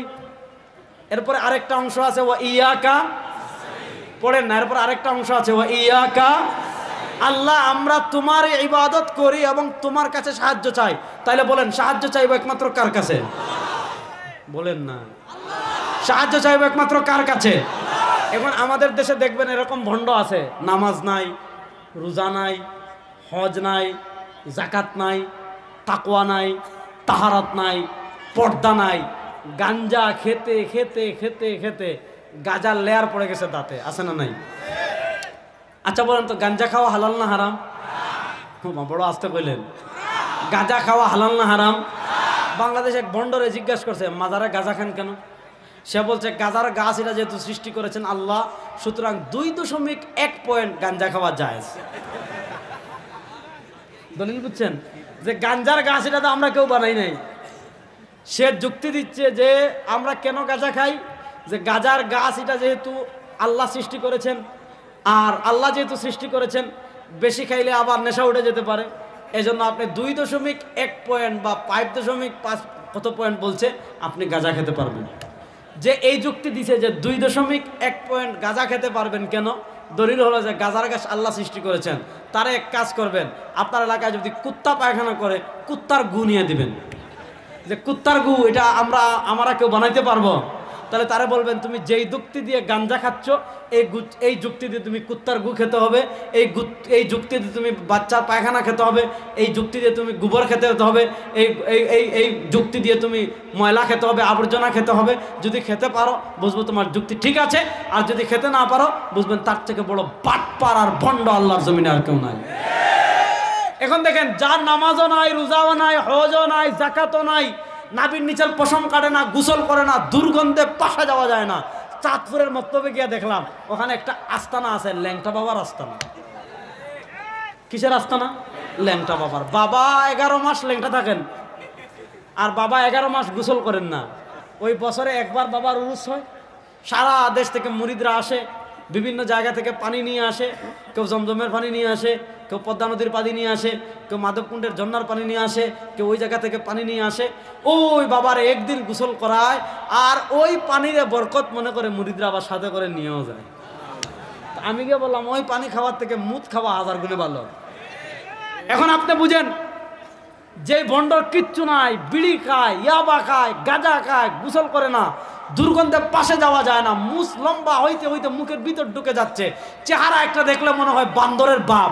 এইরকম ছাগল পাগলের কাছে দেখবেন BMW দৌড়াইয়ে মানুষ যাচ্ছে, এরকম ছাগল পাগলদের কাছে মানুষ দেখবেন মার্সিডিজ দৌড়াইয়ে যাচ্ছে, এই সকল ছাগল পাগলদের কাছে মানুষ দেখবেন ল্যান্ড ক্রুজার দৌড়াইয়ে যাচ্ছে।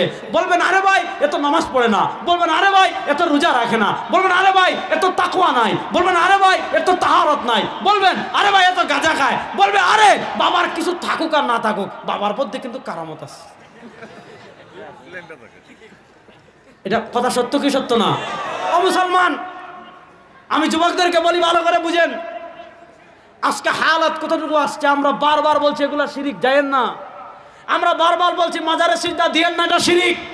আমরা বারবার বলছি কবরে সন্তান চাইয়েন না, এটা শিরিক। আমরা বিশ্বাস করি বাচ্চা কোনো মানুষ দিতে পারে না, তাকদীর কোনো মানুষ পরিবর্তন করতে পারে না, ভাগ্য কোনো মানুষ পরিবর্তন করতে পারে না। আমরা ঈমানে মুফাসসালে পড়েছি ওয়াল কদরি খাইরিহি ওয়া শাররিহি মিনাল্লাহি তাআলা। আমাদের ঈমান, আমাদের আকীদা, আমাদের বিশ্বাস তাকদীরের মালিক একমাত্র কে? আল্লাহ। জোরে বলেন, তাকদীরের মালিক একমাত্র কে? আল্লাহ ছাড়া আর কেউ তাকদীর পরিবর্তন করতে পারে? বলেন না, আল্লাহ ছাড়া আর কেউ তাকদীর পরিবর্তন করতে পারে? এত কিছু বলার পর কোরআন বলবেন, হাদিস বলবেন, ফিক বলবেন, ইজমা বলবেন, সাহাবা বলবেন, তাবি বলবেন, তবে তাবিন বলবেন, আইম্মা মুস্তাহিদিন কিতাব খুলে দেখাইবেন, কোরআন বলবেন, হাদিস বলবেন, মানে না।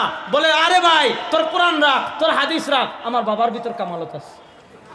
যায় কি যায় না? বলেন যায় কি যায় না? এবার যেই প্রজন্মকে দেশের মানুষকে কোরআন দিয়ে হাদিস দিয়ে ওয়াজ করে এক বন্ড বাবার কবল থেকে বাঁচাতে পারছেন না, আপনার দিলে আপনার মাথায় হাত রেখে বলেন, আপনার বদকে হাত রেখে বলেন, আমাদের দেশের মানুষের ঈমানের যে হালত, আমাদের দেশের মানুষের আকীদার যে হালত, আমাদের দেশের মানুষের আমলের যে হালত, দাজ্জাল এসে যদি ম্যাজিক দেখানো শুরু করে ঈমান বাঁচাতে পারবে? দাজ্জালের ম্যাজিক দেখালে এখানে শেষ না। হাদিসটা ভালো করে বুঝেন। দাজ্জাল আসবে একটা এলাকায়, অনেক দিন ধরে ওই এলাকায় বৃষ্টি হয় না, অনেক দিন ধরে ওই এলাকায় বৃষ্টি না হওয়ার কারণে দেখা যাবে ওই এলাকার গাছপালা সব মরে গিয়েছে, ওই এলাকার সব গাছপালা মরে গিয়েছে, ওই এলাকার জমিনে ঘাস নাই, ওই এলাকার পশু পাখির স্তনে দুধ নাই, ওই এলাকার সব মরে গিয়েছে। মানুষ পানির জন্য হাহাকার করছে, পানির লেয়ার অনেক নিচে নেমে গিয়েছে, টিউবওয়েলে পানি নাই, মোটরে পানি নাই, নদীতে পানি নাই। মানুষ পানির জন্য হাহাকার করবে, মানুষ পানির জন্য অপেক্ষা করবে। দাজ্জাল তার বিশাল বাহিনী নিয়ে ওই এলাকায় আসবে, আচ্ছা দেখবে মানুষ পানির জন্য হাহাকার করছে, কোথাও পানি নাই, নদীতে পানি নাই, টিউবওয়েলে পানি নাই, ঝর্ণায় পানি নাই, বৃষ্টি নাই, গাছপালা লতাপাতা সব মরে গিয়েছে। দাজ্জাল ওই এলাকায় এসে সব মানুষ যখন তার পাশে জমে যাবে, দাজ্জাল ম্যাজিক দেখানো শুরু করবে, দাজ্জাল কারিশমা দেখানো শুরু করবে। হাদিসে আসছে ফাতা'মুরুস সামা আন তুমতিরা ফাতুমতির ওয়া তা'মুরুল আরদা আন তুমবিতা ফাতুমবিত। দাজ্জাল ম্যাজিক দেখাবে, দাজ্জাল ওই এলাকার আসমানকে বলবে, ও আসমান বৃষ্টি দাও। দাজ্জাল এই কথা বলার সাথে সাথে ওই এলাকায় জুম বৃষ্টি শুরু হয়ে যাবে। ওয়া তা'মুরুল আরদু আন তুমবিতা ফাতুমবিত, দাজ্জাল ওই এলাকার জমিনকে নির্দেশ দিবে, ও জমিন ফসলে ভরে যাও। দাজ্জাল এই কথা বলতে দেরি জমিন ফসলে ভরে যাবে। দাজ্জাল ওই এলাকার পশু পাখিকে নির্দেশ দিবে, দাজ্জাল ওই এলাকায় গরুদেরকে নির্দেশ দিবে, ছাগলদেরকে নির্দেশ দিবে, স্তন দুধে ভরে যাও। সাথে সাথে দুধে ভরে যাবে। এদিকে বৃষ্টি শুরু হয়ে গিয়েছে, এদিকে জমিন ফসলে ভরে গিয়েছে, এদিকে গরু বাছুরের স্তন দুধে ভরপুর হয়ে গিয়েছে, পানি আসা শুরু হয়েছে। এবার হুজুররা কার ফতোয়া কে মানে, হুজুরদের কার কথা কে মানে, হুজুরদের কার ওয়াজ কে মানে? দাজ্জালের ওই ম্যাজিক যখন দেখবে, যাদের ঈমান দুর্বল, যাদের আমল ঠিক থাকবে না, যাদের আকীদা ঠিক থাকবে না, যাদের ভিতর সরওয়ারে দু আলমের আদর্শ থাকবে না, দাজ্জালের ফিতনা থেকে নিজেদের ঈমানকে বাঁচাতে পারবে না। শুনেন, পঙ্গপালের মতো মানুষ, আমি খুব সহজে বলছি, দাজ্জাল নিয়ে আমি কথা বলবো না, জন্য সংক্ষেপে বলে বলে সামনের কথা বলাটা নিয়ত করেছি।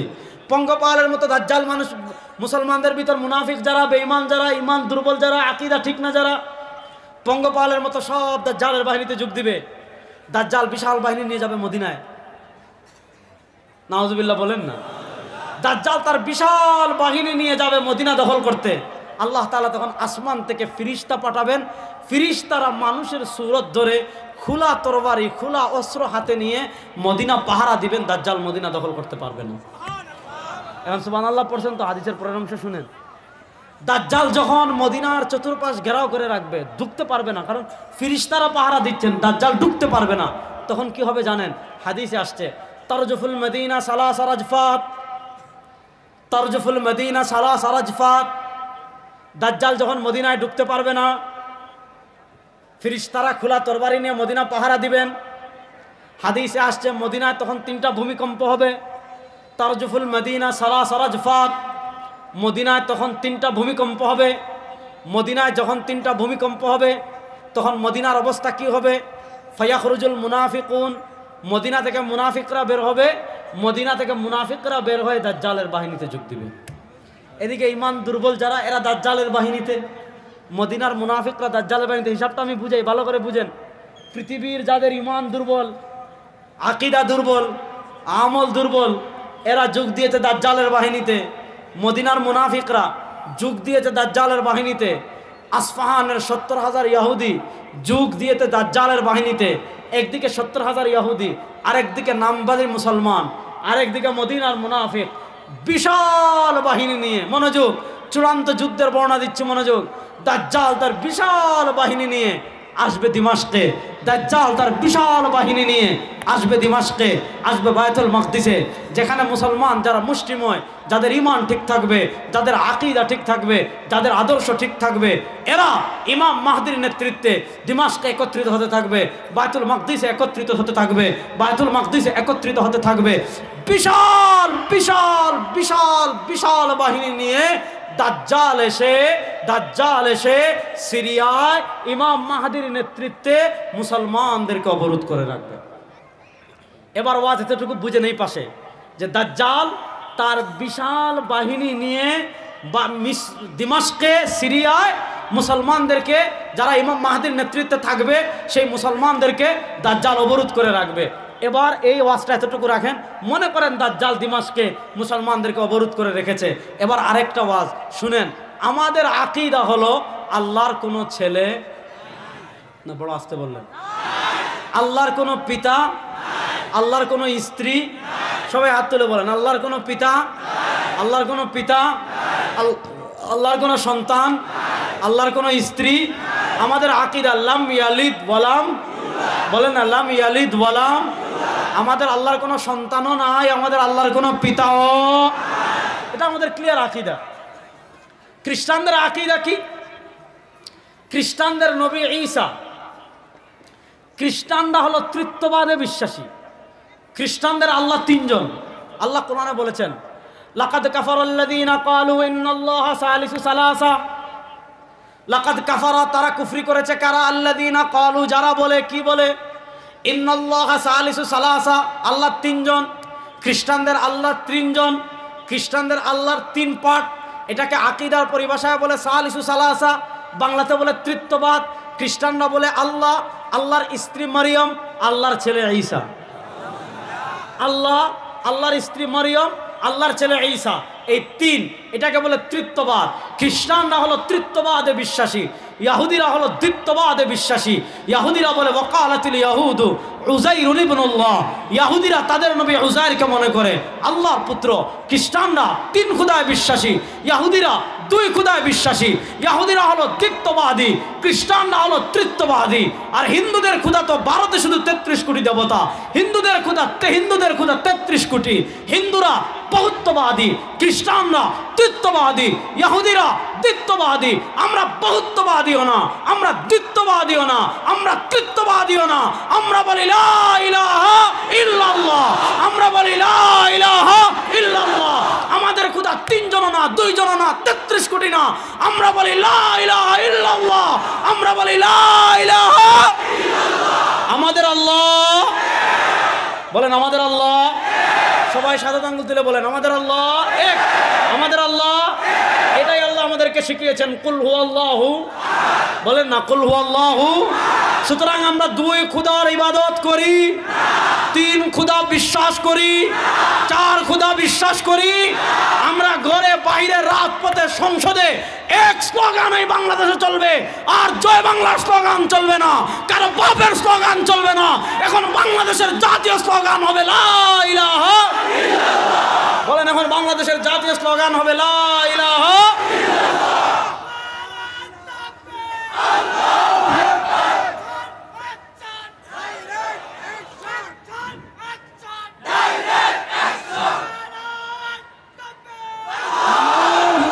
মাশাআল্লাহ। তাহলে বলেন, এখন থেকে আমাদের স্লোগান হবে আল্লাহু আকবার, লা ইলাহা ইল্লাল্লাহ। তাহলে বলেন, আমাদের আল্লাহর কোনো পিতা আছে? আমাদের আল্লাহর কোনো সন্তান আছে? এখন খ্রিস্টানরা বলে তাদের ঈসা আল্লাহর ছেলে। দেখেন, এই যে আজকে হলো 16 তারিখ, এই যুবকরা ভালো করে বুঝো, আজকে আধুনিক শিরিক একটা বলে যাই, শুনেন, আধুনিক একটা শিরিক বলি। এই যে ডিসেম্বরের 25 তারিখ, দেখবেন খ্রিস্টানরা এই দিনটাকে পালন করে ক্রিসমাস ডে নামে। ক্রিসমাস ডে মানে কি? বড়দিন। বড়দিন মানে কি? তারা মনে করে তাদের ঈসা যেহেতু আল্লাহর ছেলে, আর আল্লাহর ছেলে যেদিন দুনিয়াতে জন্মগ্রহণ করেছেন, তাদের আকীদা মতে আল্লাহর ছেলে যেদিন দুনিয়াতে জন্মগ্রহণ করেছেন ওই দিন তো সাধারণ কোনো দিন না, ওই দিন বড় দিন। এজন্য তারা ক্রিসমাস ডে পালন করে। এবার বলেন, কেউ আল্লাহর ছেলের জন্মদিন মনে করে কোনো মুসলমান ছেলে, কোনো মুসলমান যুবক, কোনো মুসলমান মহিলা যদি ফেসবুকে স্ট্যাটাস দেয় হ্যাপি ক্রিসমাস ডে, যদি ফেসবুকে কমেন্ট করে শুভ বড়দিন, ইমান আছে না গেছে? আমাদের বাংলাদেশে একটা ছিল ইসকনের দালাল, ছিল না ইসকনের দালাল? সে পূজায় গেছে, পূজায়, দুর্গা পূজায় গিয়ে নাচানাচি করতেছে। ওই যে শিক্ষামন্ত্রী ছিল নৌফেল, সে বলেছে যে আমার ইমান মোল্লাদের মতো এত দুর্বল না, আমার ইমান মৌলবাদীদের মতো এত দুর্বল না যে তোমার দুর্গা পূজায় গিয়ে নাচানাচি করলে আমার ইমান চলে যাবে, তার ইমান এত দুর্বল না। আমরা তখন বলেছিলাম, আরে বেটা, তোর ইমান থাকলে না যাওয়ার কথা, তোর তো ইমানই নাই। তোর ইমান থাকবে, যাবে কি যাবে না থাকলে না এই প্রশ্ন, তোর তো ইমানই নাই বেটা, কি যাবে? ভালো করে বুঝেন, খ্রিস্টানরা তাদের নবী ঈসাকে মনে করে আল্লাহর ছেলে। এখন আল্লাহর ছেলে মনে করে তারা 25 ডিসেম্বর ক্রিসমাস ডে পালন করে।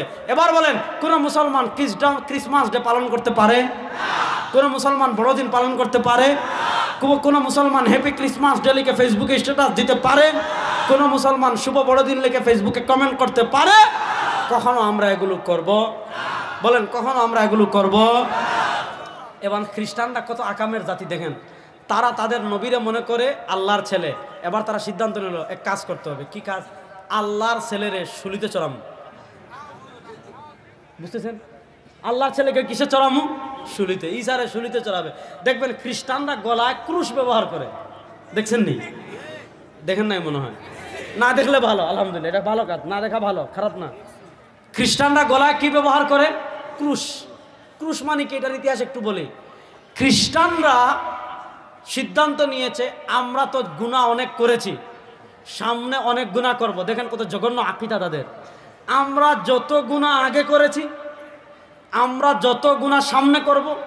খ্রিস্টানরা বলে আমাদের সকল গুনাহের অগ্রিম কাফারা স্বরূপ আমরা যত গুনাহ আগে করেছি, আমরা গত গুনাহ সামনে করব। আমাদের সকল গুনাহের অগ্রিম কাফারা স্বরূপ আল্লাহর ছেলের শুলিতে চড়ামু, যাতে আল্লাহ তার ছেলের বলিদানের কারণে আমাদের সামনে পিছনে সব গুনাহ মাফ করে দেন। এই আকীদা বিশ্বাস রেখে আল্লাহর জলিলুল কদর নবী হযরত ঈসাকে শুলিতে চড়ানোর জন্য তারা কি করেছে? ঈসা আলাইহিস সালামের গড় ঘেরাও করেছে। তারা যখন ঈসা আলাইহিস সালামের গড়কে ঈসা আলাইহিস সালামকে শুলিতে চড়ানোর জন্য গড় ঘেরাও করেছে, আল্লাহ তাআলা জিবরিল আমিনের মাধ্যমে ঈসা আলাইহিস সালামকে জীবিত অবস্থায় চতুর্থ আসমানে তুলে নিয়েছে। আল্লাহ কোরআনে বলেন ওয়ামা কাতালু, মনোযোগ, ওয়ামা কাতালু, তারা ঈসা আলাইহিস সালামকে হত্যা করতে পারে নাই। ওয়ামা সালাবু, তারা ঈসা আলাইহিস সালামকে শুলিতেও চড়াতে পারে নাই, তারা ঈসা আলাইহিস সালামকে হত্যাও করতে পারে নাই। ওয়ামা সালাবু, তারা ঈসা আলাইহিস সালামকে শুলিতেও চড়াতে পারে নাই। কি করা হয়েছে? ওয়ালাকিন শুব্বিহা লাহুম, তাদেরকে ধাঁধায় ফেলা হয়েছে। আল্লাহ বলেন ওয়ামা কাতালু, তারা ঈসা আলাইহিস সালামকে হত্যাও করতে পারে নাই। ওয়ামা সালাবু, তারা ঈসা আলাইহিস সালামকে শুলিতেও চড়াতে পারে নাই। তাহলে তারা ঈসাকে হত্যাও করতে পারলো না, তারা ঈসাকে শুলিতেও চড়াতে পারলো না। তাদেরকে কি করা হয়েছে? আল্লাহ বলেন ঈসাকে হত্যাও করতে পারেনি, ঈসাকে শুলিতেও চড়াতে পারেনি। কি করা হয়েছে? ওয়ালাকিন শুব্বিহা লাহুম, তাদেরকে ধাঁধায় ফেলা হয়েছে। কেমনে ধাঁধায় ফেলেছেন? ঈসাকে হত্যা করার জন্য যখন তারা ঘর ঘেরাও করেছে, আল্লাহ তাআলা জীবিত অবস্থায় ঈসাকে আসমানে তুলে নিয়েছেন। এরপরে সবচেয়ে বড় মাস্তান যে সবার আগে ঘরে ঢুকেছে, আল্লাহ তাআলা কুদরতিভাবে তার চেহারা পরিবর্তন করে ঈসার মতো বানিয়ে দিয়েছেন। এবার পিছনে যারা আসছে কই দেখি, দেখতেছ আল্লাহর পোলায় খাইয়া শরীরটা কি মতো বানাইছে, এরে মাইরা ফাঁসিতে লটকাই দিছে।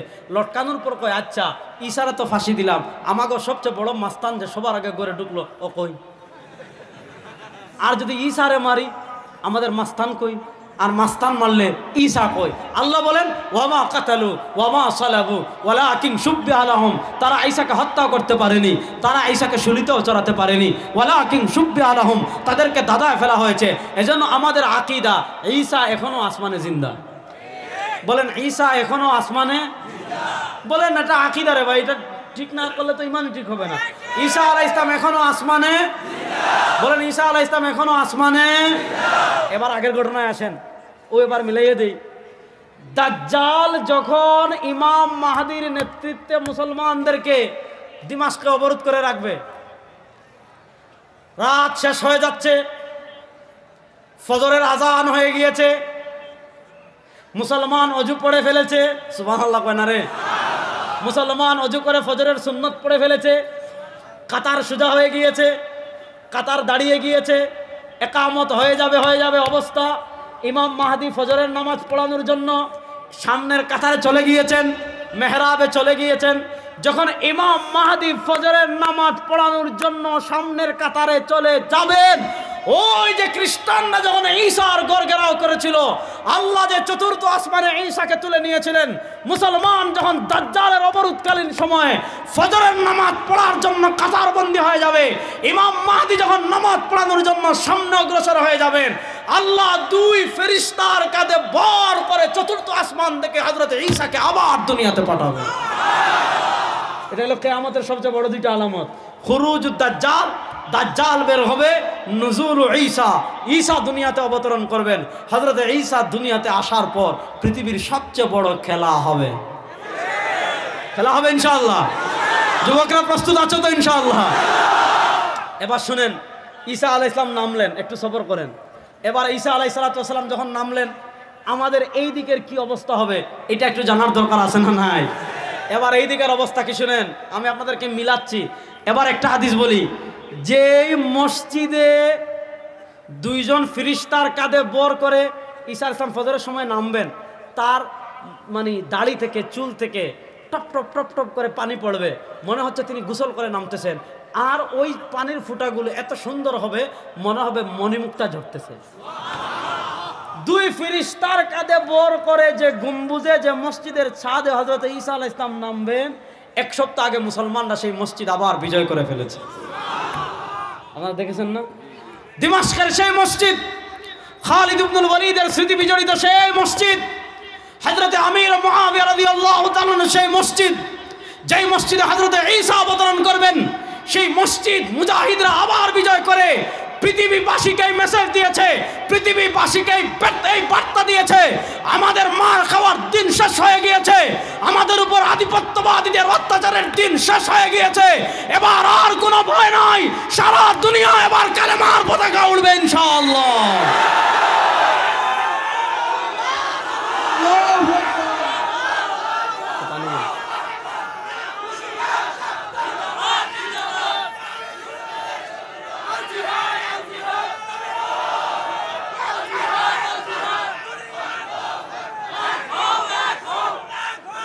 এবার বুঝলেন বায়তুল মাকদিসের অবস্থা শুনেন, বায়তুল মাকদিসের অবস্থা শুনলেন।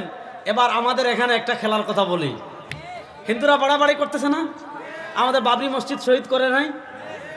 দেখেন আজকে তারা কি বলবা চাই, এই কথা পরে বলবো, আগে এটা শুনেন। দেখেন আমাদের বাংলাদেশে কোনো মন্দির ভেঙে মসজিদ বানানো হয়েছে এমন কোনো নজির আছে?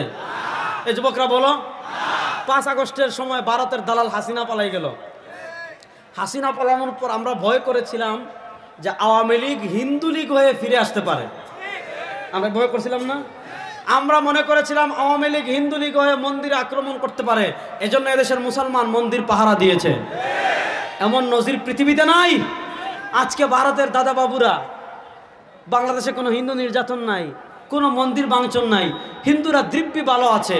5 আগস্টের পট পরিবর্তনের পর কোনো মন্দিরে আক্রমণ করা হয় নাই, কোনো হিন্দুর ব্যবসা প্রতিষ্ঠানে আক্রমণ করা হয় নাই। 1-2 জায়গায় হিন্দুরা মার খেয়ে, সেটা হিন্দু হওয়ার কারণে না, বরং আওয়ামী লীগের দালাল হওয়ার কারণে। আপনি হিন্দু আওয়ামী লীগের দালালি করছেন, আপনি মার খাবেন না তো কি করবো আপনাদের? কথাটা ভালো করে বুঝেন। আজকে দেখেন তারা আমাদেরকে সংখ্যালঘু ইস্যু তুলে আজকে ভারত কি করছে, অথচ এই ফ্যাসিস্ট আওয়ামী লীগের আমলে আমাদের বিশ্বজিৎকে কি করা হয়েছিল? ওই ছাত্রলীগের সন্ত্রাসীরা রাজপথে কুপিয়ে হত্যা করেছিল। তখন ভারতের হিন্দুদের মায়া কোথায় ছিল? বিএনপির নেতা গয়েশ্বর বাবু চন্দ্র রায়কে পুলিশ পিটায় নাই রাস্তায়? কথা কন না কেন? আর যে সমস্ত হিন্দুরা বিএনপি করে তারা জেলে যায় নাই? তো তখন তোমাদের আসলে হিন্দুদের প্রতি মায়া কি ছিল? আসলে তাদের হিন্দুদের প্রতি মায়া না, বরং তাদের দাসী যে পালিয়ে গিয়েছে সেই তারা চেয়েছিল এই বাংলাদেশকে অঙ্গরাজ্য বানাবে। বাংলাদেশের যুবকরা রক্ত দিয়ে দেশকে আবার স্বাধীন করে ফেলেছে, এজন্য তারা এটা সহ্য করতে পারছে না। দেখেন সাধারণ হিন্দুরা আমাদের দেশে থাকুক, কোনো মানা নাই, তাদের নিরাপত্তা আমরা দেব ইনশাআল্লাহ। তাদের নিরাপত্তা দেশের রাষ্ট্র দিবে ইনশাআল্লাহ। সাধারণ হিন্দুরা থাকুক, আমাদের কোনো আপত্তি নাই। কিন্তু ওই উগ্র ভারতের দালাল ইসকনকে আর এই দেশে থাকতে দেওয়া হবে না। এই দাবির সাথে যুবকরা একমত আছে তো ইনশাআল্লাহ? যে ইসকন ফরিদপুরের মধুখালীতে আমার 2 ভাইকে পিটিয়ে শহীদ করেছে, যে ইসকন আমার ভাই আলিফকে চট্টগ্রামের আদালতে প্রকাশ্যে জবাই করেছে, আমরা অন্তর্বর্তীকালীন সরকারকে পরিষ্কার মেসেজ দিতে চাই, ইসকন আমাদের হাতের ময়লা। বিশ্বাস করেন, ইসকন আমাদের হাতের। শুধু বাংলাদেশের মুসলমান একত্রিত হয়ে যদি পেশাব করে, ইসকন সোজা দিল্লি মামুর বাড়ি গিয়ে পড়বে। আমরা সাম্প্রদায়িক সম্প্রীতি রক্ষা করে বলেই বাংলাদেশে প্রকাশ্যে আলিফকে জবাই করে হত্যা করার পরও এদেশের মন্দিরে আক্রমণ করা হয় নাই, এদেশের ইসকনকে পিটিয়ে বিদায় করা হয় নাই। আমরা অন্তর্বর্তীকালীন সরকারের কাছে সুস্পষ্ট ভাষায় বলতে চাই, যদি আপনারা ইসকনকে নিষিদ্ধ না করেন, এই দেশ থেকে আমরা ইসকনের নাম নিশানা মুছে ফেলতে বাধ্য হব ইনশাআল্লাহ। ইসকনকে আমরা এই দেশে আর সহ্য করব। দেখেন আমাদের দেশে কোনো সাম্প্রদায়িক দাঙ্গা নাই, কিছুই নাই। আর আপনার আমাদের ওপারের দেশে দেখেন, আমাদের মসজিদ বাবরি মসজিদ ভেঙে সেখানে রাম মন্দির নির্মাণ করা হয়েছে। গুজরাটের কসাই নরেন্দ্র মোদী সাম্প্রদায়িক দাঙ্গা সৃষ্টি করে গুজরাটে হাজার হাজার মুসলমানকে তারা হত্যা করেছে, আসামে তারা হাজার হাজার মুসলমান হত্যা করেছে, দিল্লিতে তারা হাজার হাজার মুসলমান হত্যা করেছে, তারপরে কাশ্মীরে তারা হাজার হাজার মুসলমান হত্যা করেছে, হায়দ্রাবাদে তারা হাজার হাজার মুসলমান হত্যা করেছে। যারা তাদের দেশের সংখ্যালঘু মুসলমানদের নিরাপত্তা দিতে পারে না, মসজিদের নিরাপত্তা দিতে পারে না, বাংলাদেশের হাই কমিশনের নিরাপত্তা দিতে পারে না, আমাদের দেশ নিয়ে তোমাদের মায়া কান্না করতে হবে না। বেশি বাড়াবাড়ি করতেছেন। পাকিস্তান যেমন লাত্তি দে, নেপাল যেমন লাত্তি দে, চীন যেমন লাত্তি দে, এখন থেকে বাংলাদেশ সীমান্তে লাত্তি খাওয়ার জন্য প্রস্তুত থাকেন। ওই গুন্ডামি আর চলবে না, আওয়ামী লীগ নাই। আপনি আওয়ামী লীগকে বিনা বুটে রাতের বুটে ক্ষমতায় বসিয়ে বাংলাদেশে গুন্ডামি করেছেন, সেই গুন্ডামি ভারতের গুন্ডামি আর এই দেশে চলবে না ইনশাআল্লাহ। দিল্লির গুন্ডামি আর এই দেশে আমরা চলতে দিব না ইনশাআল্লাহ। আরে 2024-এর জুলাই আগস্টে যদি আওয়ামী লীগকে হারানোর জন্য 1,500 শহীদ হতে পারে, ভারতের আধিপত্যবাদকে হটানোর জন্য, ভারতকে পরাজিত করার জন্য লক্ষ লক্ষ মুসলমান শহীদ হওয়ার জন্য প্রস্তুত আছে ইনশাআল্লাহ।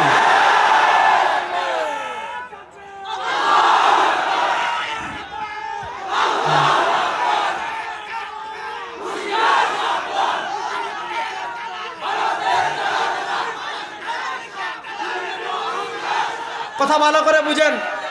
ঈসা আলাইহিস সালাতু ওয়াস সালাম নামছেন কোথায়? মনে আছে নিওয়াজ? ঈসা আলাইহিস সালাম নামছেন কোথায়? বলেন না, ঈসা আলাইহিস সালাম নামছেন কোথায়? দিমাশকে শুনেন, ওই সময় আমাদের আগের হিন্দুস্তান, বাংলাদেশ, ভারত, পাকিস্তান, আফগানিস্তান, নেপাল, শ্রীলঙ্কা, এই যে রাষ্ট্রগুলো আছে এগুলা এক সময় সবগুলোর নাম ছিল হিন্দ, পরে আলাদা আলাদা রাষ্ট্র হয়েছে। হিন্দের অবস্থা কি হবে হাদিস শুনেন। সুনানুন নাসাইর হাদিস আসছে, নবী করিম সাল্লাল্লাহু আলাইহি ওয়াসাল্লাম বলেন, আমার উম্মতেরা শোনো, ইসাবাতান মিন উম্মতি, ইসাবাতান মিন উম্মতি, আমার উম্মার দুইটা দল এমন আছে, আমার উম্মার দুইটা বাহিনী এমন আছে। ইসাবাতান মিন উম্মতি, আমার উম্মার দুইটা দল এমন আছে, আমার উম্মার দুইটা বাহিনী এমন আছে। আহরাজাহুমাল্লাহু মিনান নার, যে দুই বাহিনীর উপর, যে দুই দলের উপর আল্লাহ তাআলা জাহান্নামের আগুনকে হারাম করে দিবেন। সুবহানাল্লাহ কয় নাই রে। আমার উম্মার দুইটা দল এমন আছে, আমার উম্মার দুইটা বাহিনী এমন আছে, যে দুই দলের উপর, যে দুই বাহিনীর উপর, এই দুই দলে যারা অংশগ্রহণ করবে, এই দুই বাহিনীতে যারা অংশগ্রহণ করবে, আহরাজাহুমাল্লাহু মিনান নার, এই দুই বাহিনীকে আল্লাহ জাহান্নাম থেকে বাঁচাবেন। এই দুই বাহিনীর উপর আল্লাহ তাআলা জাহান্নামের আগুনকে হারাম করে দিবেন। এই দুই বাহিনী কারা? এক বাহিনী হলো ইসাবাতুন তাগজু ফিল হিন্দ, এক বাহিনী হলো যারা হিন্দুস্তানে যুদ্ধ করবে, আর আরেক বাহিনী হলো যারা ঈসা আলাইহিস সালামের সাথে যুদ্ধ করবে। এই দুই বাহিনীর উপর আল্লাহ তাআলা জাহান্নামের আগুনকে হারাম করে দিবেন। তাহলে বোঝা গেল হিন্দুস্তানে একটা যুদ্ধ হবে কি হবে না? এবং এই যুদ্ধে যারা অংশগ্রহণ করবে আল্লাহ তাআলা তাদের উপর জাহান্নামের আগুনকে হারাম করে দিবেন। এবার আসেন, এই যুদ্ধটা হবে কখন? তিনটা হাদিস আসছে, যদিও জয়ীফ, কিন্তু তিনটা মূল্যে মোটামুটি চলনসই, তিনটাকে সম্মিলিতভাবে মিলালে মোটামুটি চলনসই পর্যায়ে চলে আসছে। এই দেশের আধিপত্যবাদ, এই উপমহাদেশে হিন্দু যারা আছে তাদের সাথে মুসলমানদের প্রচণ্ড যুদ্ধ হবে। অধিকাংশ মুসলমান শহীদ হয়ে যাবে। অধিকাংশ মুসলমান শহীদ হওয়ার পর আল্লাহ তাআলা ওই যুদ্ধে মুসলমানদেরকে বিজয় দিবেন।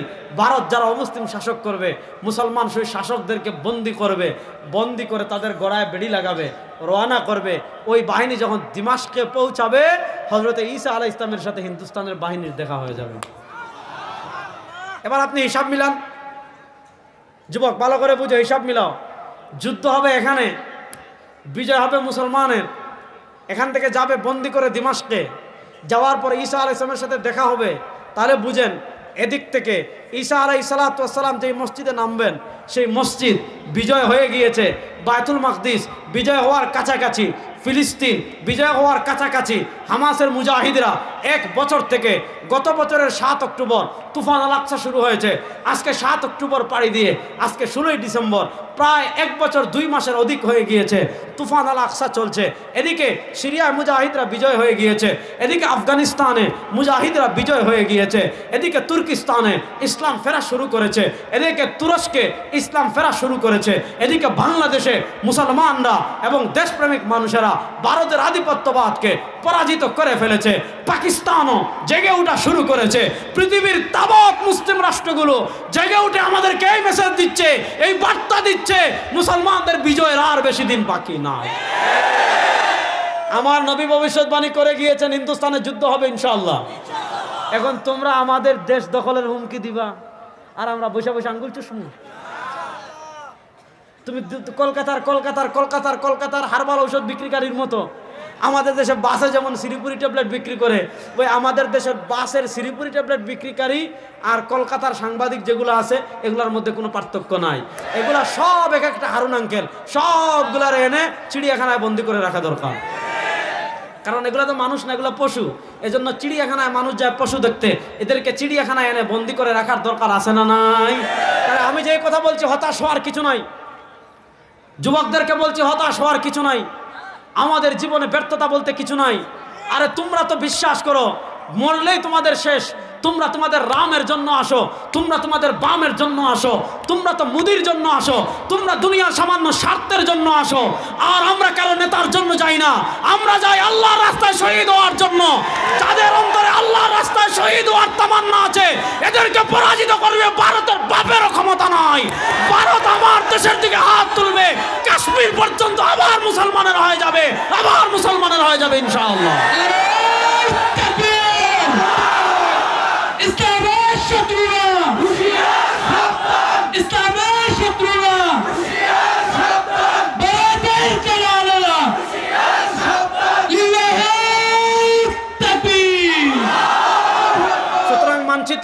করার জন্য যুবকরা প্রস্তুত আছে তো ইনশাআল্লাহ? দেশ রক্ষার জন্য যুবকরা প্রস্তুত আছে তো ইনশাআল্লাহ?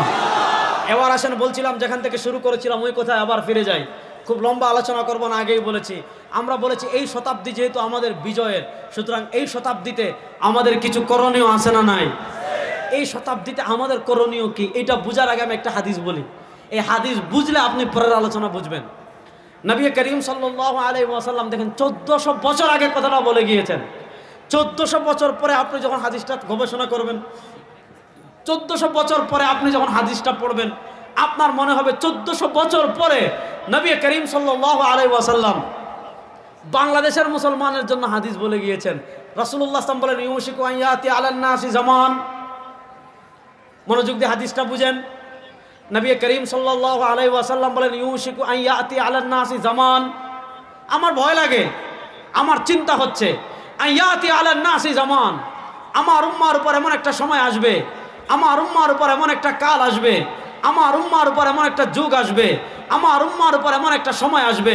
নবী করিম সাল্লাল্লাহু আলাইহি ওয়াসাল্লাম বলেন, আমার ভয় হচ্ছে, আমার চিন্তা হচ্ছে, আয়াতি আলান নাসি জামানুন, আমার উম্মার উপর এমন একটা সময় আসবে, আমার উম্মার উপর এমন একটা কাল আসবে, আমার উম্মার উপর এমন একটা যুগ আসবে, আমার উম্মার উপর এমন একটা হালাত আসবে, লাম ইয়াবকা মিনাল ইসলাম ইল্লা ইসমুহু ওয়া লাম ইয়াবকা মিনাল কুরআন ইল্লা রাসমুহু, মাসাজিদুহুম আমিরা ওয়া হিয়া খারাবুন আনিল হুদা ওয়া উলামাউহুম শাররু মান তাহতা আদিমিস সামা।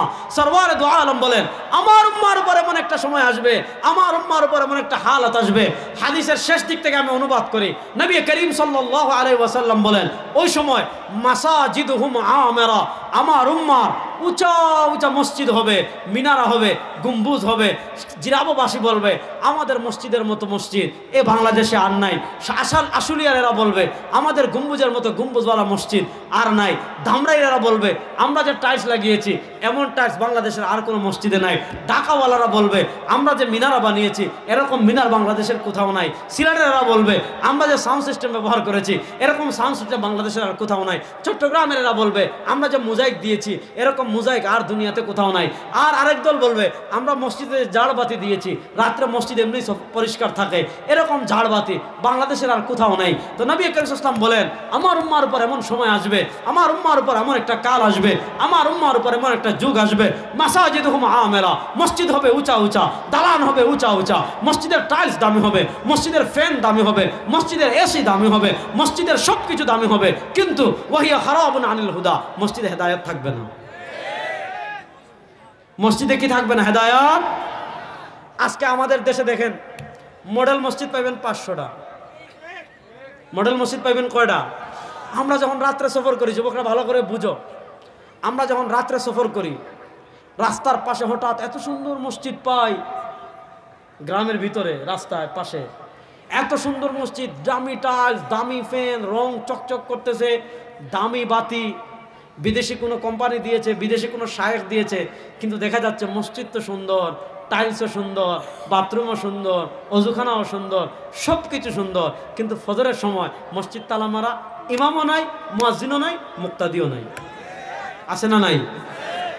আমরা যখন পড়াশোনা করি মার্কাজুদ দাওয়ায়, তখন মিশর থেকে এক জামাত এসেছিলেন তাবলীগে।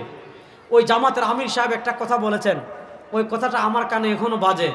তিনি বলেছিলেন, এই শতাব্দীতে মুসলমানরা পরাজয় থেকে উঠবে কখন, এই শতাব্দীতে মুসলমানরা বিজয়ের পথে অগ্রসর হবে কখন, এই শতাব্দীতে মুসলমানরা মার খাওয়া থেকে বাঁচবে কখন, এই শতাব্দীতে মুসলমানরা জুলুম থেকে বাঁচবে কখন, এই শতাব্দীতে মুসলমানরা অত্যাচার থেকে বাঁচবে কখন। তিনি বলেছিলেন, তোমাদের দেশে জুমার নামাজে যেই পরিমাণ মুসল্লি হয়, জুমার নামাজে যেমন মসজিদে জায়গা থাকে না, ফজরের নামাজে যেই দিন ওই সময় ওই পরিমাণ মুসল্লি হওয়া শুরু করবে। জুমার নামাজে যেমন নামাজের আগে মসজিদ ভরে যায়, জুমার নামাজে যেমন মসজিদ ভরে বাইরে মুসল্লি হয়, যেই দিন ফজরের নামাজের কাতার এই ধরনের মুসল্লি হওয়া শুরু করবে, মুসলমানদেরকে কেউ পরাজিত করতে পারবে না। মাসাজিদুহুম আমিরা, আজকে আমাদের মসজিদ উঁচু উঁচু আছে। ফজরের সময় আপনার এলাকার মসজিদের খবর নিয়েন যে শীতকালে কয়জন আসে। ওয়াদা করেন এখন থেকে 5 ওয়াক্ত নামাজ পড়বেন কারা কারা ইনশাআল্লাহ? আল্লাহর সাক্ষী রেখে বলেন, পড়বেন তো ইনশাআল্লাহ? মসজিদে এসে নামাজ পড়ার চেষ্টা করবেন তো ইনশাআল্লাহ? আর এই শীতের রাতে আপনি অজু করে ফজরের নামাজে মসজিদে আসবেন, লাভ আছে না নাই? একটা হাদিস বলি তাহলে বুঝতে পারবেন। কিয়ামতের দিন, মনোযোগ, আমাদের নবী করিম সাল্লাল্লাহু আলাইহি ওয়াসাল্লামের সুপারিশ ছাড়া কেউ জান্নাতে যেতে পারবে না? বলেন না। আমাদের নবী করিম সাল্লাল্লাহু আলাইহি ওয়াসাল্লামের সুপারিশ ছাড়া কেউ জান্নাতে যেতে পারবে না। নবী করিম সাল্লাল্লাহু আলাইহি ওয়াসাল্লাম দুনিয়া থেকে বিদায় নেওয়ার আগে আমাদেরকে ভবিষ্যৎবাণী করে গিয়েছেন, আমাদেরকে ওসিয়ত করে গিয়েছেন, আমাদেরকে বলে গিয়েছেন, আমার উম্মাহ তুই চিন্তা করিস না, তুই দুনিয়া থেকে বিদায় হওয়ার সময় চিন্তা করিস না, তোর ঈমানের হেফাজত করিস, তোর আমলের হেফাজত করিস, তোর আকীদার হেফাজত করিস। আনা ফরাতুল লাকুম ইনদাল হাউযি ইয়াউমাল কিয়ামা, কিয়ামতের দিন আমি নবী হাউজে কাউসারে তোদের অপেক্ষা করতে থাকব। আর সুবহানাল্লাহ আসতে বলেন। হাউজে কাউসার জান্নাতের একটা স্পেশাল নদী, স্পেশাল একটা ঝর্ণা। সরওয়ার দু আলম বলেন, ওয়াদাদু কুবিহি মিসলু আদাদিন নুজুম, ওয়াদাদু কুবিহি মিসলু আদাদিন নুজুম। সারা দুনিয়ার সব মানুষ একত্রিত হয়ে যদি আসমানের তারকা গুণা শুরু করে, সারা দুনিয়ার সব মানুষ মিলে আসমানের তারকা গুণে শেষ করতে পারবে না। নবী করিম সাল্লাল্লাহু আলাইহি ওয়াসাল্লাম বলেন, আসমানে আল্লাহ তাআলা যেই পরিমাণ তারকা রেখেছেন, আল্লাহ আসমানের তারকা সমপরিমাণ পাত্র হাউজে কাউসারের পারে সাজিয়ে রেখেছেন। কিয়ামতের দিন সরওয়ারে দু আলম তার উম্মাহকে হাউজে কাউসার থেকে পানি পান করাবেন। আল্লাহ নবী যখন বলেন, আনা ফরাতুল লাকুম ইনদাল হাউযি ইয়াউমাল কিয়ামা, কিয়ামতের দিন হাউজে কাউসারে আমি তোমার অপেক্ষা করতে থাকবো তোমাদেরকে পানি খাওয়ানোর জন্য। এক গ্রাম্য সাহাবী, সত্তরল সাহাবী, উনি বলেন, ইয়া রাসূলুল্লাহ, কিয়ামতের দিন আপনি সবাইকে পানি খাওয়াবেন, খুব ভালো কথা। আপনি না হয় কিয়ামতের দিন আবু বকরকে চিনবেন, তাকে আপনি দেখেছেন। আপনি না হয় ওমরকে চিনবেন, তাকে আপনি দেখেছেন। আপনি না হয় উসমানকে চিনবেন, তাকে আপনি দেখেছেন। আপনি না হয় আলীকে চিনবেন, তাকে আপনি দেখেছেন রাদিয়াল্লাহু তাআলা আনহুম। আপনি না হয় সাহাবা একরাম রিদওয়ানুল্লাহি আলাইহিম আজমাইনকে চিনবেন, তাদেরকে আপনি দুনিয়াতে দেখেছেন। সাহাবা একরাম না হয় হাসরের মাঠে আপনাকে চিনবে, তারা আপনাকে দেখেছে। কিন্তু ইয়া রাসূলুল্লাহ, হাসরের মাঠে তো শুধু আপনার উম্মাহ উঠবে না, হাসরের মাঠে কোটি কোটি মানুষ উঠবে, সব নবী তার উম্মাহকে নিয়ে উঠবেন। ওই হাজার কোটি মানুষের ভিতর আপনার এক উম্মাহ 1400 বছর পরে আশুলিয়া এসেছিল, আপনার এক উম্মাহ 14 বছর পরে জিরাবতে এসেছিল, আপনার উম্মাহ 1400 বছর পরে বাংলাদেশে এসেছিল।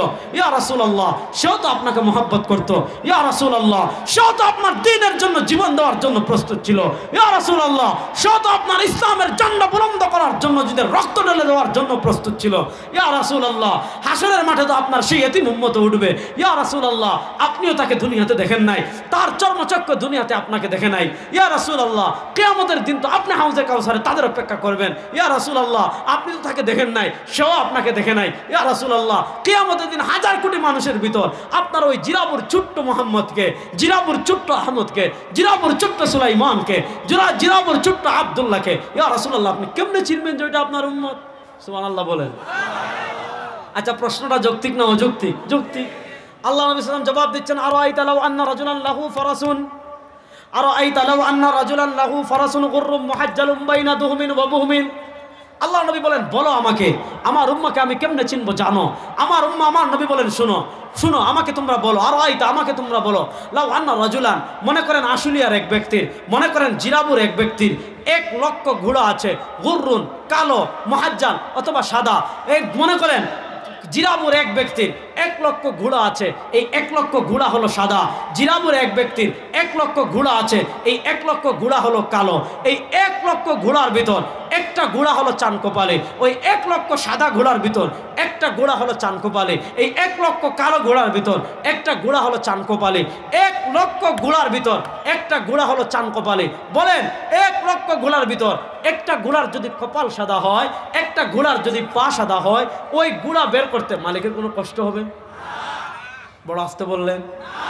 এক মাঠে 1 লক্ষ ঘোড়া বাঁধা আছে, 1 লক্ষ ঘোড়ার ভিতরে একটা ঘোড়া যদি পা সাদা হয় আর কপাল সাদা হয়, চানকোপালি ঘোড়া, তাহলে এই চানকোপালি ঘোড়া খুঁজে বের করতে মালিকের কষ্ট হবে? সরওয়ারে দু আলম বলেন, ইন্না উম্মতি ইউরাদুনা ইয়াউমাল কিয়ামাতি গুররাম মুহাজ্জালিনা মিন আসারিল ওয়াদু। বুখারী শরীফের হাদিস, ইন্না উম্মতি ইউরাদুনা ইয়াউমাল কিয়ামাতি গুররাম মুহাজ্জালিনা মিন আসারিল ওয়াদু فمن استطاع أن يطيل غرته فليفعل إن أمتي يعرضون يوم القيامة غرا محجلين من أثر الوضوء فمن استطاع أن يطيل غرته فليفعل। সরওয়ার দু আলম সাল্লাল্লাহু আলাইহি ওয়াসাল্লাম বলেন, ওই যে আমার জিরাবুর 1400 বছর পরে যে উম্মাহ, সেও তো ফজরের নামাজ পড়ার জন্য উঠেছে, শীতের রাতে প্রচন্ড কষ্ট করে ফজরের নামাজ পড়ার জন্য উঠেছে, উঠে ঠান্ডা পানি দিয়ে হাত ধৌত করেছে, পা ধৌত করেছে, চেহারা ধৌত করেছে, হাত ধৌত করেছে, ঠান্ডা পানি দিয়ে পা ধৌত করেছে, করেছে ঠান্ডা পানি দিয়ে, চেহারা ধৌত করেছে ঠান্ডা পানি দিয়ে। সরওয়ার দু আলম সাল্লাল্লাহু আলাইহি ওয়াসাল্লাম বলেন, এই যে সে ওযু করতে হাত ধৌত করেছে, পা ধৌত করেছে, চেহারা ধৌত করেছে, কিয়ামতের দিন আমার ওই উম্মতের হাত পা চেহারা সূর্যের মতো তারকার মতো নূরে জ্বলজ্বল করতে থাকবে। ইন্না উম্মতি ইউরাদুনা ইয়াওমাল কিয়ামাতি গুররাম মুহাজ্জালিনা মিন আসারিল ওয়াদু। আমার উম্মার হাত, আমার উম্মার পা, আমার উম্মার চেহারা কিয়ামতের দিন নূরে জ্বলজ্বল করতে থাকবে। সরওয়ারে দু আলম দেখবেন ওই হাসরের মাঠের দূরে এক ব্যক্তি দেখা যায়, চেহারা থেকে সূর্যের মতো আলো বের হয়, হাত থেকে সূর্যের মতো আলো বের হয়, পা থেকে সূর্যের মতো আলো বের হয়। সরওয়ারে দু আলম চিনে ফেলবেন, এটা তো মুসার উম্মাহ হতে পারে না, এটা তো ঈসার উম্মাহ হতে পারে না, এটা তো সুলাইমানের উম্মাহ হতে পারে না, এটা তো দাউদের উম্মাহ হতে পারে না। সরওয়ারে দু আলম চিনে ফেলবেন, এটা তো তার উম্মাহ। ফেরেশতার মাধ্যমে তাকে না সরওয়ারে দু আলম নিজের হাতে হাউজে কাউসারের পানি পান করাইবেন। এবার বলেন, আল্লাহর নবীর হাতে হাউজে কাউসারের পানি পান করতে চান কি চান না? শুধু নবী হাউজে কাউসারের পানি পান করাবেন, ব্যাপারটা এমন না। আয় হায় হায়, আজকে আপনি কারে নেতা মানেন যুবক? আপনি যারা নেতা মানেন আপনারে বিপদে ফেলাইয়া হেলিকপ্টারে ভাগে, ঠিক কিনা? আর আমার নবী কত বড় নেতা, সুবহানাল্লাহ বলেন। আল্লাহ, আমার নবী কত ভালোবাসতেন আমাদের, সুবহানাল্লাহ বলেন না একটু জোরে। আল্লাহ নবী আমাদেরকে কত মহব্বত করতেন, শুধু এতটুকু বুঝেন। তিনি ইন্তেকাল করার আগে আমাদেরকে বলে যাচ্ছেন, একদম আল্লাহর নামে কসম করে বলে যাচ্ছেন, আমার উম্মত শোন, তুই দুনিয়াতে তোর ইমানের হেফাজত করিস। নবী বলে যাচ্ছেন, ইমানের হেফাজত করলে কি হবে? আল্লাহ নবী বলেন, আমার যে উম্মা পাহাড় পরিমাণ ইমান নিয়ে কবরে আসতে পারে নাই, আমার যে উম্মা সমুদ্র পরিমাণ ইমান নিয়ে কবরে আসতে পারে নাই, আমার যে উম্মা বালু পরিমাণ কঙ্কর পরিমাণ ইমান নিয়ে কবরে আসতে পারে নাই, সরওয়ারে দু আলম সাল্লাল্লাহু আলাইহি ওয়াসাল্লাম বলেন, মান কানা ফি কলবিহি মিসকালু হাববাতিন মিন খারদালিন মিন ঈমান, মান কানা ফি কলবিহি মিসকালু হাববাতিন মিন খারদালিন মিন ঈমান, আমার যে ইতিম উম্মত সরষের দানা পরিমাণ বিন্দু পরিমাণ ইমান নিয়ে কবরে আসবে, আমি নবী সুপারিশ করে তাকে জান্নাতে নিয়ে আসব।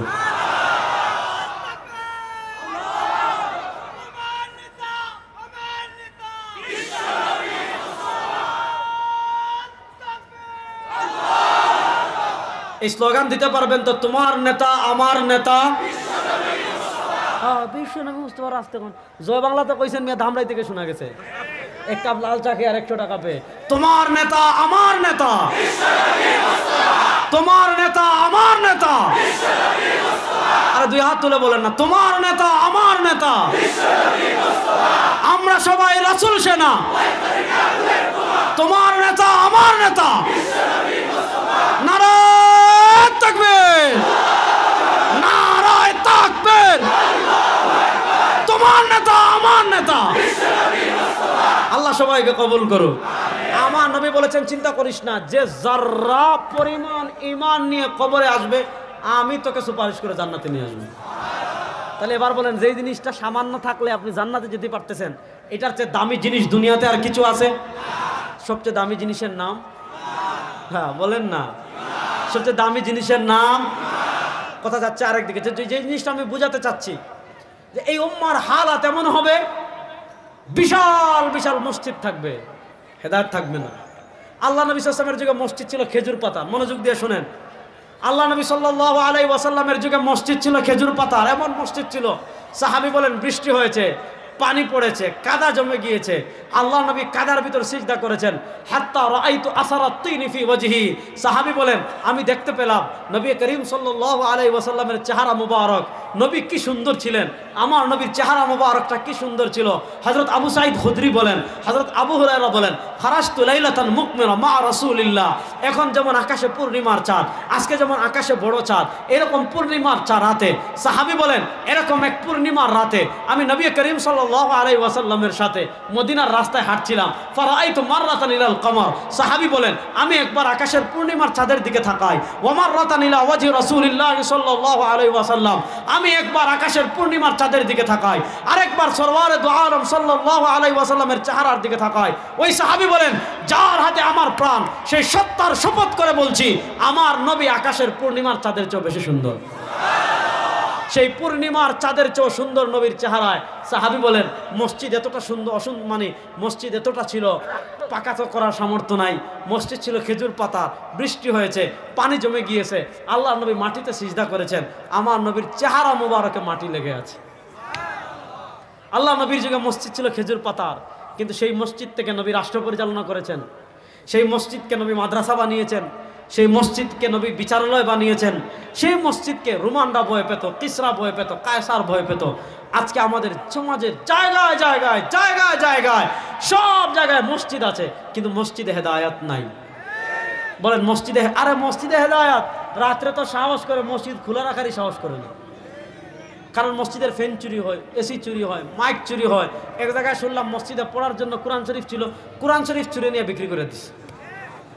তাহলে বলেন এই দেশে আপনি কেমনে পরিবর্তন করবেন? এক নম্বর মাসাজিদুহুম আমিরা, মসজিদ হবে উঁচা উঁচা, ওহিয়া খারাবুন আনিল হুদা, মসজিদ হবে হেদায়েত শূন্য। মিলছে কি মিলছে না? বলেন আমাদের দেশের সাথে মিলছে কি মিলছে না? এবার আরেকটা প্রসঙ্গ বলি। নবী বলেন ইউশিকু আন ইয়াতি আলান নাসি জামান, আমার উম্মার উপর এমন একটা সময় আসবে, আমার উম্মার উপর এমন একটা কাল আসবে, আমার উম্মার উপর এমন একটা যুগ আসবে, লাম ইয়াবকা মিনাল ইসলাম ইল্লা ইসমুহু, মাজারে উরুস করার জন্য হাজার হাজার মুসলমান পাবেন, মিনি ফুটবল খেলা দেখার জন্য হাজার হাজার মুসলমান পাবেন, ব্রাজিল আর্জেন্টিনা নিয়ে মারামারি করার জন্য হাজার হাজার মুসলমান পাবেন, আপার নামে স্লোগান দেওয়ার জন্য হাজার হাজার মুসলমান পাবেন। কিন্তু যত মুসলমান থাকবে এদের ইসলামটা শুধু থাকবে নাম পর্যন্ত। লাম ইয়াবকা মিনাল ইসলাম ইল্লা ইসমুহু, তাদের নাম হবে আব্দুল্লাহ, তার নাম হবে আব্দুস সামাদ, তার নাম হবে আহমদ, তার নাম হবে মোহাম্মদ, তার নাম হবে উবায়দুল কাদের, তার নাম হবে হারুন। কি সুন্দর সুন্দর নাম, সুন্দর নাম কি সুন্দর নাম না? নাম হবে সুন্দর সুন্দর, কিন্তু লাম ইয়াবকা মিনাল ইসলাম ইল্লা ইসমুহু, ইসলামের কিচ্ছু তাদের ভিতর থাকবে না। পরিবারে ইসলাম থাকবে না, ব্যবসায় ইসলাম থাকবে না, সমাজে ইসলাম থাকবে না, রাষ্ট্রে ইসলাম থাকবে না, সংসদে ইসলাম থাকবে না, বিচার ব্যবস্থায় ইসলাম থাকবে না, সংবিধানে ইসলাম থাকবে না, ইসলাম থাকবে শুধু নামে। লাম ইয়াবকা মিনাল ইসলামে ইল্লা ইসমুহু, তাদের কাছে ইসলামটা শুধু থাকবে নামে। ওয়ালাম ইয়াবকা মিনাল কোরআনে ইল্লা রাসমুহু, শুনেন মানুষের ঘরে ঘরে কোরআন থাকবে, কিন্তু কোরআনের সমাজ থাকবে না, কোরআনের আলো থাকবে না, কোরআনের বিচার থাকবে না, কোরআনের সংসদ থাকবে না, কোরআনের সংবিধান থাকবে না, কিন্তু কোরআন ঘরে থাকবে। আচ্ছা বলেন এখন দিন না রাত? আর আসতে বলেন, আপনারা বিরক্ত হয়ে গেছেন? ভাই আমার তো ছুট্টু নাই, আমি সামান্য সময় আরো 10টা মিনিট ধৈর্য ধরতে পারবেন তো ইনশাআল্লাহ? কথা ভালো করে বুঝেন, এখন দিন না রাত? বলেন এখন দিন না রাত? এখন রাতের অন্ধকার, আপনি প্রোগ্রাম শেষ করে বাড়িতে যাচ্ছেন, রাস্তায় সাপ থাকতে পারে, রাস্তায় বিচ্ছু থাকতে পারে, রাস্তায় গর্ত থাকতে পারে, রাস্তায় কারেন্টের খাম্বার সাথে ধাক্কা খেতে পারেন, রাস্তায় রড থাকতে পারে, রড ঢুকতে পারে, রাস্তায় আপনি গর্ততে পড়ে যেতে পারেন, পাশে পুলে পড়ে যেতে পারেন, পাশের খালে পড়ে যেতে পারেন, পাশের নালায় পড়ে যেতে পারেন। তাহলে রাতের অন্ধকার দূর করার জন্য আপনি কি করেন? রাতের অন্ধকার দূর করার জন্য কিচ্ছু লাগে না, আপনি সামান্য মোবাইলের টর্চ লাইট যদি বের করেন, সামান্য মোবাইলের টর্চ লাইট জ্বালালে রাতের অন্ধকার দূর হয়ে যায়। সামান্য মোবাইলের টর্চ লাইট জ্বালালে আপনার রাতের অন্ধকার দূর হয়ে যায়। আপনি সাপ থেকে বাঁচতে পারেন, আপনি বিচ্ছু থেকে বাঁচতে পারেন। আপনি বুঝলেন দুনিয়াতে পথ চলতে হলে আলোর প্রয়োজন হয়, রাতের অন্ধকার দূর করার জন্য আলোর প্রয়োজন হয়, বিদ্যুতের প্রয়োজন হয়, জেনারেটরের প্রয়োজন হয়, সূর্য বিদ্যুতের প্রয়োজন হয়, মোবাইলের প্রয়োজন হয়, মোবাইলের আলোর প্রয়োজন হয়। ও মুসলমান, দুনিয়াতে তো আপনি পথ চলবে জান্নাতের দিকে, কিন্তু নবী করিম সাল্লাল্লাহু আলাইহি ওয়াসাল্লাম বলেছেন সুম্মা খাত্তা আন ইয়ামিনিহি খুতুতা ওয়া আন শিমালিহি খুতুতা ওয়া ক্বালা ফাফি রাসি কুল্লি তরিকিন শাইতান ইয়াদউ আন-নাস ইলা নারি জাহান্নাম। সরওয়ার দু আলম বলবেন দুনিয়াতে আপনি যখন জান্নাতের পথে পথ চলতে চাইবেন, শয়তান আপনার সামনে অন্ধকার করে রাখবে, শয়তান আপনার পিছন অন্ধকার করে রাখবে, শয়তান আপনার ডান অন্ধকার করে রাখবে, শয়তান আপনার বাম অন্ধকার করে রাখবে। আপনার ডান থেকে, আপনার বাম থেকে, আপনার সামন থেকে, আপনার পিছন থেকে ইয়াদউ আন-নাস ইলা নারি জাহান্নাম, শয়তান আপনাকে জাহান্নামের দিকে ডাকবে। শয়তান আপনার ডানে একটা পথ তৈরি করবে, শয়তান আপনার বামে একটা পথ তৈরি করবে, শয়তান আপনার সামনে একটা পথ তৈরি করবে, শয়তান আপনার পিছনে একটা পথ তৈরি করবে। সামনে পিছনে ডানে বামে সব জায়গা থেকে ইয়াদউ আন-নাস ইলা নারি জাহান্নাম, শয়তান মানুষকে জাহান্নাম থেকে বাঁচাবে। এবার শয়তান মানুষকে জাহান্নামের দিকে ডাকবে। এবার প্রশ্ন হলো, শয়তানের অন্ধকার আপনি মোবাইল চালিয়ে দূর করতে পারবেন না, শয়তানের অন্ধকার কারেন্ট দিয়ে দূর করতে পারবেন না, শয়তানের অন্ধকার জেনারেটর দিয়ে দূর করতে পারবেন না, শয়তানের অন্ধকার সৌর বিদ্যুৎ দিয়ে দূর করতে পারবেন না। আল্লাহ বলেন, আমি তোমাদেরকে দিয়েছি কোরআন, ফিহি হুদাম ওয়া নূর। এই কোরআন হলো বাতি, এই কোরআন হলো আলো।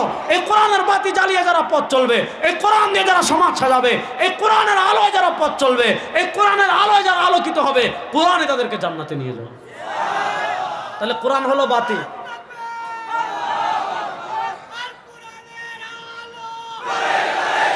না না না না, আল কোরআনের আলো ঘরে ঘরে বহুত জ্বালছেন, এবার আল কোরআনের আলো সংসদে জ্বালো। সংসদে না জ্বাললে বোতল খাওয়া বন্ধ করতে পারবেন না, সংসদে না জ্বাললে চুরি বন্ধ করতে পারবেন না, সংসদে না জ্বাললে টাকা পাচার বন্ধ করতে পারবেন না। এবার বলেন, বাংলাদেশের সংসদে আল কোরআনের আলো জ্বালতে আপনারা প্রস্তুত আছেন তো ইনশাআল্লাহ? এবার এই জন্য স্লোগান দেন, আল কোরআনের আলো সংসদে জ্বালো। বলেন।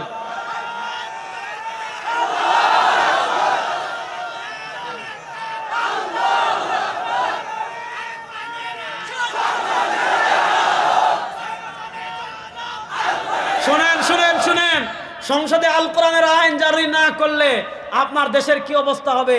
এমন এমন দরবেশ তৈরি হবে, বাংলাদেশের এক দরবেশ শেয়ার বাজার খেয়ে ফেলছে। উনি আমাদেরকে সহি হাদিস শিখাতো। কি শিখাতো? সহি হাদিস। এক দরবেশ শেয়ার বাজার খেয়ে ফেলেছে, আরেক দরবেশ ইসলামী ব্যাংক খেয়ে ফেলেছে। চুরি বন্ধ করতে চান, রাহাজানি বন্ধ করতে চান, খুন বন্ধ করতে চান, গুম বন্ধ করতে চান, সন্ত্রাস বন্ধ করতে চান, চাঁদাবাজি বন্ধ করতে চান, ধর্ষণ বন্ধ করতে চান, টাকা পাচার বন্ধ করতে চান, উন্নয়নের নামে রোডের বদলে বাস দেওয়া বন্ধ করতে চান। আমি আল্লাহর জাতের কসম করে বলি, মাত্র 3 মাসের জন্য কোরআনের আইন বাস্তবায়ন করে দেখেন, সব বন্ধ হয়ে যাবে ইনশাআল্লাহ।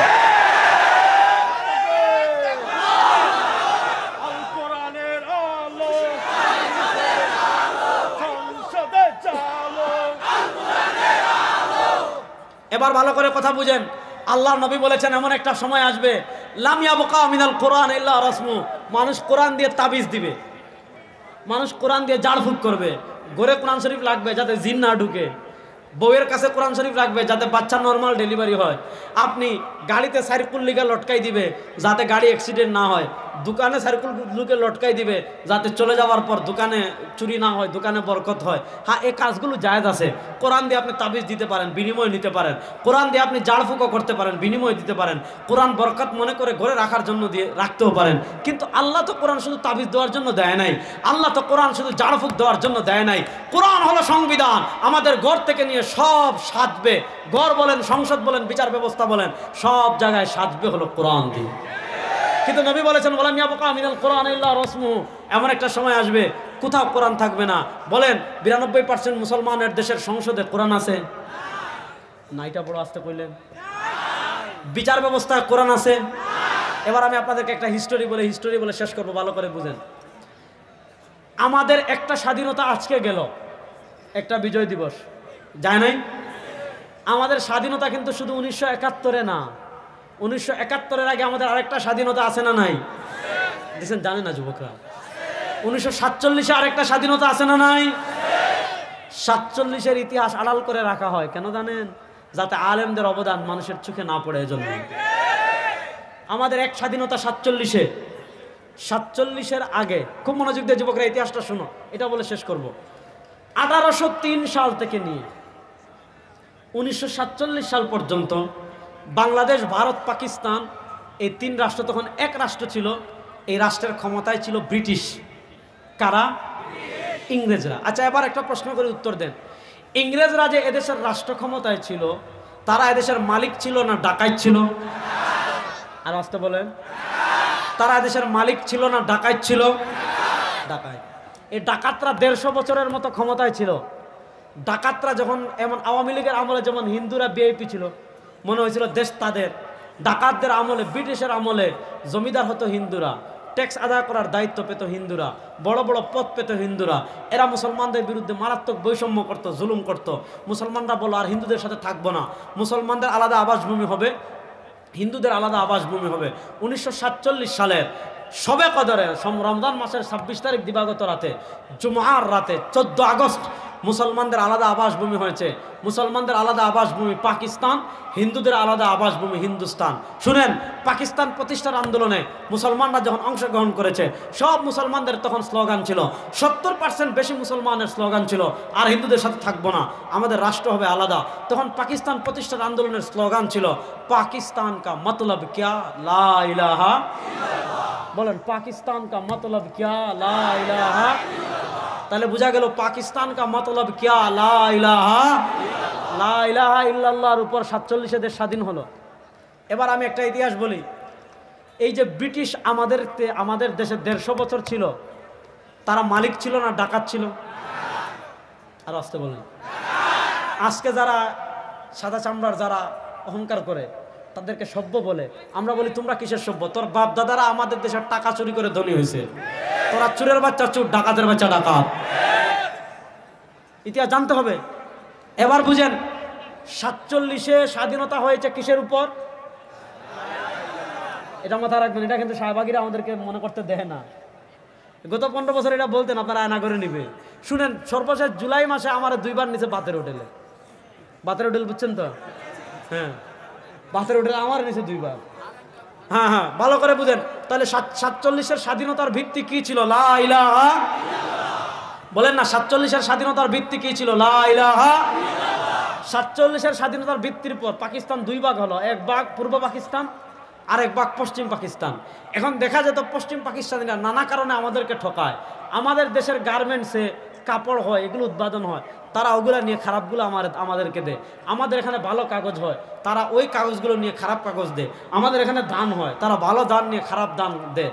তো তারা আমাদের উপর এই ধরনের অত্যাচার করার কারণে 3টা মৌলিক স্লোগানকে সামনে রেখে আজকে শাহবাগী নাস্তিকদেরকে আমি চ্যালেঞ্জ করছি, যারা আজকে 71-এর মুক্তিযুদ্ধকে ইসলামের বিপরীত দাঁড় করাই দেয়, আমরা চ্যালেঞ্জ করি, 71-এর মুক্তিযুদ্ধ কখনো ইসলামের বিরুদ্ধে ছিল না। বলেন, 71-এর মুক্তিযুদ্ধ কখনো ইসলামের বিরুদ্ধে ছিল? 71-এর মুক্তিযুদ্ধের চেতনা ছিল 3টা। বলেন কয়টা? আপনি মুজিবনগর সরকারের 6 দফা দেখেন, আপনি 70-এর নির্বাচনের গণ অভ্যুত্থান দেখেন, 70-এর নির্বাচনের ইশতেহার দেখেন, 69-এর গণ অভ্যুত্থান দেখেন। আমাদের মুক্তিযুদ্ধের 3টা চেতনা ছিল, সাম্য, মানবিক মর্যাদা, সামাজিক ন্যায় বিচার। বলেন সাম্য। এই যুবকরা বলো, সাম্য, মানবিক মর্যাদা, সামাজিক ন্যায় বিচার। তাহলে বলেন, আমাদের মুক্তিযুদ্ধের চেতনা ছিল কয়টা? যাদের মাথায় টুপি নাই এমন একজন দাঁড়াইয়া বলেন তো 3টা কি কি? যাদের মাথায় টুপি নাই এমন একজন দাঁড়ান। যুবক দেখেন, বাচ্চাদের, আরে মুরব্বী কেউ না, মুরব্বী কেউ না, একজন তরুণ দাঁড়াও, বলো সাম্য, মানবিক মর্যাদা, সামাজিক ন্যায় বিচার। বলেন, আমাদের মুক্তিযুদ্ধের চেতনা ছিল কয়টা? 1 নাম্বার, ওই এক ভাই হাত তুলছেন, দাঁড়ান দাঁড়ান। মর্যাদা, সামাজিক ন্যায় বিচার। তাহলে আমাদের মুক্তিযুদ্ধের এই 3 চেতনার ভিতর কোরআনকে মুছে দেওয়ার কিছু আছে? ভারতের দালালি করার কিছু আছে? হিন্দুদের সংস্কৃতি প্রমোট করার কিছু আছে? ধর্মনিরপেক্ষতা আছে? বলেন না, ধর্মনিরপেক্ষতা আছে? সমাজতন্ত্র আছে? না। আমাদের মুক্তিযুদ্ধের চেতনা ছিল 3টা, সাম্য, মানবিক মর্যাদা, সামাজিক ন্যায় বিচার। কিন্তু দেখা গিয়েছে মুক্তিযুদ্ধ হয়েছে 71-এ, 72-এ ডক্টর কামাল সাহেব আমাদের বাংলাদেশে উনি সংবিধান লেখেন নাই, গিয়ে লেখছেন দাদার দেশে। দাদার দেশে যে সংবিধান লেখা হয়েছে, ওই সংবিধানে কোরআন এবং দেশের বিরুদ্ধে যা কিছু আছে আমরা সেটা মানি না। বলেন, কোরআনের বিরুদ্ধে যা আছে আমরা মানি? আল্লাহর বিরুদ্ধে যত আইন আছে আমরা মানি? আমরা বিশ্বাস করি এই জমিনের মালিককে, এই আসমানের মালিককে, সার্বভৌমত্বের মালিককে। যদি সার্বভৌমত্বের মালিক আল্লাহ হন, আমাদের ঈমান বলে এই জমিনে আইন চলবে, আল্লাহর কারো বাপের আইন চলবে না। আইন চলবে কার? এ চিল্লাইয়া বলেন, আইন চলবে কার? কারো বাপের আইন আমরা মানি? কারো বাপের আইন মানি? এখন দেখেন, ব্রিটিশ বিদায় নিছে 47-এ, আওয়ামী লীগ ভাগছে। আওয়ামী লীগ ভাগার পর আওয়ামী লীগ যা রেখে গিয়েছে, অন্তর্বর্তীকালীন সরকার সেটা সংস্কার করার কথা বলছে। এবার আপনাদের দাদারা ব্রিটিশদেরকে ভাগাইছে, এই ব্রিটিশদের আইন কি এখন আপনারা মানবেন? বুঝিয়া কোন, কারণ পরের ওয়াজটা খুব তিতা হবে। ব্রিটিশের আইন আমরা মানি? এবার আসেন, আল্লাহর কোরআন। আবার বলি, এই মনোযোগ যুবকরা, একটা দেশের বিচার ব্যবস্থা কেমনে চলবে, বিচারালয় কেমনে চলবে, কোরআনে আছে না নাই? ইসলাম দণ্ডবিধি দিয়েছে 3 প্রকার। কয় প্রকার? মুখ খুলে বলেন, কয় প্রকার? আচ্ছা, আমাদের দেশে 52 বছরে অনেকবার ক্ষমতার পরিবর্তন হলো, নেতার পরিবর্তন হলো, চেয়ারের পরিবর্তন হলো, আন্দোলন হলো, সংগ্রাম হলো, রক্ত দেওয়া হলো, জীবন দেওয়া হলো, শহীদ হওয়া হলো। ভাগ্য পরিবর্তন হয়েছে? ন্যায় বিচার মানুষ পেয়েছে? চুরি বন্ধ হয়েছে? ঘুষ বন্ধ হয়েছে? ডাকাতি বন্ধ হয়েছে? টাকা পাচার বন্ধ হয়েছে? বিদেশে বেগমপাড়া তৈরি করা বন্ধ হয়েছে? এবার দেখেন, কোরআনের আইন আপনি বাস্তবায়ন করেন। আপনি দাঁত ফাটাইছেন, আপনারটাও শেষ। একজনের চুক ফুটা করছেন, চুকও শেষ। একজনকে মারছেন, আপনিও শেষ। হাত ভাঙলে হাত ভাঙ্গা হবে, পা ভাঙলে পা ভাঙ্গা হবে, চুক ফুটা করলে চুক ফুটা হবে, দাঁত ফাললে দাঁত ফেলা হবে, কাউকে অঙ্গহানি করলে আপনার অঙ্গ কেটে ফেলা হবে। আপনি হত্যা করেছেন, কোনো আপিল মোশন নাই, হয় দিয়ত দিবেন, নাহলে আপনাকে ফাঁসিতে লটকানো হবে। এই বিচার ব্যবস্থা যদি চালু করা হয়, খুন বন্ধ হবে কি হবে না? ইসলাম দণ্ডবিধি দিয়েছে 3 প্রকার। বলেন, ইসলাম দণ্ডবিধি দিয়েছে কয় প্রকার? বলেন, ইসলাম দণ্ডবিধি দিয়েছে কয় প্রকার? আমার সাথে বলেন, হুদুদ। বলেন, হুদুদ। কিসাস। বলেন, হুদুদ, কিসাস, তাজিরাত। বলেন, ইসলাম দণ্ডবিধি দিয়েছে কয় প্রকার? হুদুদ, কিসাস, তাজিরাত। হুদুদ, জুড়ে বলেন না, হুদুদ, কিসাস, তাজিরাত। বলেন তো, কে বলতে পারবেন? একজন দাঁড়ান তো। যাদের মাথার টুপি নাই, যাদের মাথার টুপি নাই, এমন ওই যে দাঁড়াইছে, বলেন, বলেন, আবার বলেন। হ্যাঁ বলেন, মনে থাকবে তো। ইসলামের দণ্ডবিধি কয় প্রকার? চুরি করছেন, ইসলাম বলে। অনেকে ভয় পায়, আমরা বলি যারা চুর এরা ভয় পায়, এই হাত কাটার ভয় পায়। যেখানে ইসলাম চুরি করলে এটা বলেন যে ঘুষি মারি দাঁত ফেলাই দেন, দাঁত লাগাই দিব। আবার ইসলাম বলে না পিঠে চাবুক মারেন, কয়েকদিন পর সুস্থ হয়ে যাবে। ইসলাম বলেছে চুরি করলে কবজি পর্যন্ত হাত কেটে ফেলে দাও। দেখেন, আপনি রাষ্ট্রের টাকা চুরি করবেন, বিদেশে বেগমপাড়া তৈরি করবেন, পদ্মা সেতুর কথা বলে রাষ্ট্রের কোটি কোটি টাকা চুরি করবেন, মেট্রো রেলের কথা বলে 1000 কোটি টাকা চুরি করবেন। বাংলাদেশে গত 15 বছরে রাষ্ট্রের যেই পরিমাণ টাকা চুরি হয়েছে, সাংবাদিকরা বলছে এই পরিমাণ টাকা দিয়ে 64টা পদ্মা সেতু বানানো যাবে। ইসলাম বলে চুরি করেছেন আর কোনো কিছু চলবে না, হাত এই পর্যন্ত কেটে ফেলে দাও। এখন আপনি যত বড় কুট পরেন, যত বড় টাই পরেন, মানুষ দেখুন পড়ে যখনই দেখবে কবজি পর্যন্ত হাত নাই, বুঝে ফেলবে এটা। দেখতেছেন ইসলাম কি শাস্তি দিছে? কয় নাই মাথা ফাটাও, কারণ ব্যান্ডেজ দিয়ে ভালো হয়ে যাবে। কয় নাই গুসাও, ভালো হয়ে যাবে। কয় নাই দাঁত ফেলাও, লাগাই দিবে। কয় নাই বন্দি করে রাখো, মানুষ ভুলে যাবে। এমন এক শাস্তি দিয়েছে যে কবজি পর্যন্ত কেটে হাত ফেলে দাও, মৃত্যুর আগ পর্যন্ত চুরের শিলা লাগাইতে পারবে না। এই আওয়ামী লীগের আমলে যারা চুরি করেছে, এদের কয়েকজনের হাত কেটে রেখে দেন, দেখবেন বাংলাদেশে আর চুরি থাকবে না। এই হাত আমরা কাটবো না, সরকার কাটতে হবে, আমরা তো কাটতে পারবো না, আইন তো নিজের হাতে তুলে নিতে পারবো না। তাহলে বলেন, ইসলাম দণ্ডবিধি দিয়েছে কয় প্রকার? ইসলামের দণ্ডবিধি চালু করলে চুরি থাকবো। হুদুদ, কিসাস, তাজিরাত। বলেন, হুদুদ, কিসাস। বলেন না, হুদুদ, কিসাস। আর জুড়ে বলেন না, হুদুদ, কিসাস। আর ব্রিটিশ দিয়েছে 2টা, ফৌজদারি, দেওয়ানি। ব্রিটিশ দিয়েছে কয়টা? এবার আপনি 52 বছর আপনার দেশের বিচার ব্যবস্থা পরিচালনা হচ্ছে, আপনি খবর নেন। হাইকোর্টে যান, সুপ্রিম কোর্টে যান, জজ কোর্টে যান, নিম্ন আদালতে যান, দেখবেন কোরআনের হুদুদ নাই, কোরআনের তাজিরাত নাই, কোরআনের কিসাস নাই, বরং আপনার আদালত পরিচালিত হচ্ছে, আপনার দণ্ডবিধি পরিচালিত হচ্ছে কি দিয়ে? দণ্ডবিধি পরিচালিত হচ্ছে ব্রিটিশের দেওয়ানি দিয়ে, ব্রিটিশের ফৌজদারি দ্বারা দিয়ে। ও বাংলাদেশের মুসলমান, ও জিরাবর মুসলমান, আমি আপনাদেরকে বলে দিতে চাই, 52 বছর আমরা ব্রিটিশের দণ্ডবিধি দিয়ে বাংলাদেশের বিচার ব্যবস্থা দেখেছি। ইনসাফ প্রতিষ্ঠা হয় নাই, ন্যায় বিচার প্রতিষ্ঠা হয় নাই, মানুষ ন্যায় বিচার পায় নাই, মানুষ সুশাসন পায় নাই, মানুষ ইনসাফ পায় নাই। আমরা বলি, মাত্র 3 মাসের জন্য কোরআনের আইন বাস্তবায়ন করেন, সব জুলুম অন্যায় আল্লাহর কসম করে বলি বন্ধ হয়ে যাবে। এবার বিচার ব্যবস্থা কোরআনের বাতি জ্বালানোর দরকার আছে না নাই? কারা কারা বাতি জ্বালানোর পক্ষে দেখে হাত তোলেন তো। আমাদের দেশের বিচার ব্যবস্থা আমরা কোরআনের বাতি জ্বালাতে চাই কি চাই না? এখন কোরআনের বাতি জ্বালাতে হলে কি করতে হবে? কোরআনকে রাষ্ট্র ক্ষমতায় নিতে হবে। বলেন, কোরআনকে রাষ্ট্র ক্ষমতায় নেওয়ার জন্য প্রস্তুত আছেন না নাই? এবার আসেন অর্থনীতি। অর্থনীতি একটু বলি, বিচার ব্যবস্থা বললাম, একটা মাসালা বলে এটা বলে শেষ করবো। আপনারা বলেন, সুদ খাওয়া হালাল না হারাম? বড় আসতে বললেন। এখন তো মানুষ সুদ খায়, নাম বদলাইছে, ইন্টারেস্ট নাম কি দিছে। বলেন, সুদ খাওয়া হালাল না হারাম? এবার বলেন, যে দেশের অর্থনীতির ভিত্তি হবে সুদের উপর, মনোযোগ, যে দেশের অর্থনীতির ভিত্তি হবে সুদের উপর, ওই দেশের উপর আল্লাহর রহমত পড়বে না গজব পড়বে? জোরে বলেন। যে দেশের অর্থনীতির ভিত্তি হবে সুদের উপর, ওই দেশের উপর আল্লাহর রহমত পড়বে না গজব পড়বে? এবার আওয়ামী লীগের আমলে আপনারা আমাদের মুসলমানদের জিকির কি? আমরা ফজর নামাজের পর সুবহানাল্লাহ, আলহামদুলিল্লাহ, লা ইলাহা ইল্লাল্লাহ, আল্লাহু আকবার, সূরা হাশরের শেষ আয়াত, এগুলো তো আমাদের জিকির। আর গত 15 বছর আওয়ামী লীগের জিকির ছিল উন্নয়ন, উন্নয়ন ছিল না জিকির? সাংবাদিকরা জিজ্ঞেস করেছে আপনারা দিনের ভোট রাতে করলেন কেন? আমরা পদ্মা সেতু করেছি, উন্নয়ন করেছি। মানে তাদের জিকির হয়ে গিয়েছিল উন্নয়ন। আপনি শুধু তো উন্নয়ন উন্নয়ন উন্নয়নের জিকির শুনেছেন, কিন্তু অভ্যন্তরে কি ঘটনা ঘটেছে জানেন? বাংলাদেশের রাষ্ট্রে তারা এই পরিমাণ ঋণ করে রেখে গিয়েছে, ওই ঋণগুলো যদি বাংলাদেশের সব নাগরিকের মাথায় ভাগ করে দেওয়া হয়, প্রত্যেক নাগরিকের মাথায় রাষ্ট্রীয় ঋণ আছে 1.5 লাখ টাকা। বুঝতেছেন? প্রত্যেক নাগরিকের মাথায় রাষ্ট্রীয় ঋণ আছে কত? অর্থাৎ এই পরিমাণ ঋণ আছে আমাদের। প্রত্যেক বছর জুনে যখন বাজেট দিত, বাজেটে ঘাটতি দেখাতো, আর বাজেটে যখন ঘাটতি দেখাতো তখন এই টাকা পূর্ণ করার জন্য চীন থেকে ঋণ আনতো, আমেরিকা থেকে ঋণ আনতো, রাশিয়া থেকে ঋণ আনতো। আমি তালিকাটা দেখলাম ওই তালিকায় সৌদি আরবের নাম আছে। আচ্ছা বলেন, এই যে প্রত্যেকের মাথায় তারা 1.5 লাখ টাকার ঋণ রেখে গিয়েছে, এই যে চড়া মূল্যে ঋণটা এনেছে, সুদ সহ না সুদ ছাড়া? জানেন না এটা? সুদ সহ না সুদ ছাড়া? এবার বলেন, যে দেশের অর্থনীতির ভিত্তি দাঁড়িয়ে আছে সুদের উপর, এই দেশে আল্লাহর রহমত পড়বে না গজব পড়বে?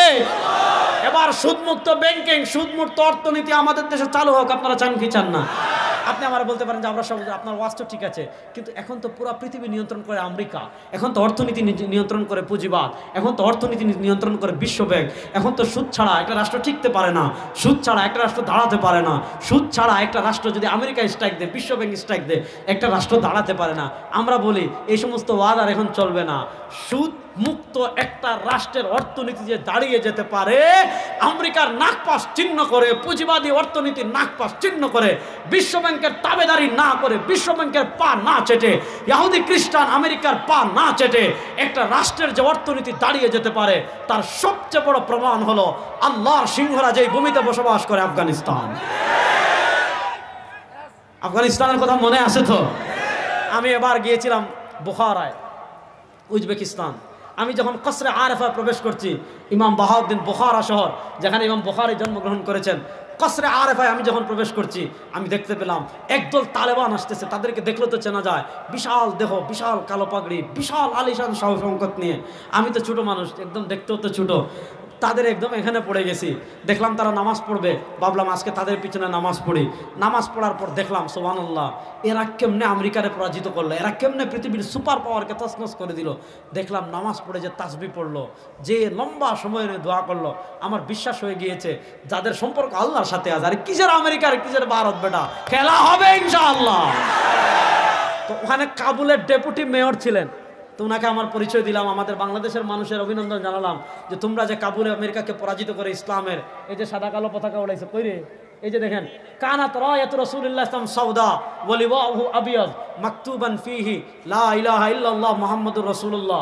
আল্লাহ নবীর পতাকা ছিল সাদা কালো, মধ্যখানে লেখা ছিল লা ইলাহা ইল্লাল্লাহ। এই পতাকা উড়িয়েছে। আমি অভিনন্দন জানালাম যে আমাদের বাংলাদেশের মানুষ তোদের জন্য দোয়া করেছে। দেখেন, আফগানিস্তানে 2021 সালে আমেরিকা যখন পালিয়ে যায়, তাদের রিজার্ভ যেটা আছে এটা স্ট্রাইক দিয়েছে, অর্থাৎ তাদের দেশের বৈধ রিজার্ভ টাকা যেটা, এটা আফগানিস্তান তুলতে পারবে না। তারা মনে করেছিল আরে যাই, এরা টাকা পাবে না, ভিক্ষা করবে, খাবার পাবে না, খাবারের জন্য আমাদের কাছে আসবে, পোশাক পাবে না, পোশাকের জন্য আমাদের কাছে আসবে, চিকিৎসা পাবে না, চিকিৎসার জন্য আমাদের কাছে আসবে। কিন্তু এরা তো জানে না, যাদের সাথে আল্লাহ আছেন দুনিয়ার কেউ তাদেরকে আটকাতে পারে না। আল্লাহ তাআলা আফগানিস্তানের রহমতের দরজা খুলে দিয়েছেন, বারাকার দরজা খুলে দিয়েছেন। বিশ্ব ব্যাংকের নাকপাশ চিহ্ন করে, সুদকে হারাম করে, নেশাকে হারাম করে, আফিম চাষ আফগানিস্তানের সবচেয়ে বড়। যেমন আমার আগে ভাই বলে গিয়েছেন বিএনপি যে আমাদের বাংলাদেশের অর্থনৈতিক খাত হলো দুইটা, একটা হলো রেমিটেন্স, একটা হলো গার্মেন্টস। এই দুইটা যদি না থাকে আমাদের বাংলাদেশের লাল বাতি জ্বলতে একদিনও জ্বলবে, বা লাল বাতি জ্বলতে এক সপ্তাহ জ্বলবে না। যে গার্মেন্টসের শ্রমিকরা আমাদের দেশের অর্থনীতিতে সবচেয়ে বেশি অবদান রাখে, আজকে তারা সবচেয়ে বেশি বৈষম্যের শিকার। বাংলাদেশে যদি ইনসাফ চান, ন্যায় চান, আপনার প্রতি কোনো জুলুম না হোক, আজকে দেখেন অর্থনীতির পুঁজিবাদী অর্থনীতি, ধনীরে ধনী মানায়, গরিবরে আরো গরিব মানায়। এই পুঁজিবাদের নাকপাশ থেকে যদি মুক্তি চান, রাষ্ট্র ক্ষমতা একমাত্র ইসলামকে নিতে হবে।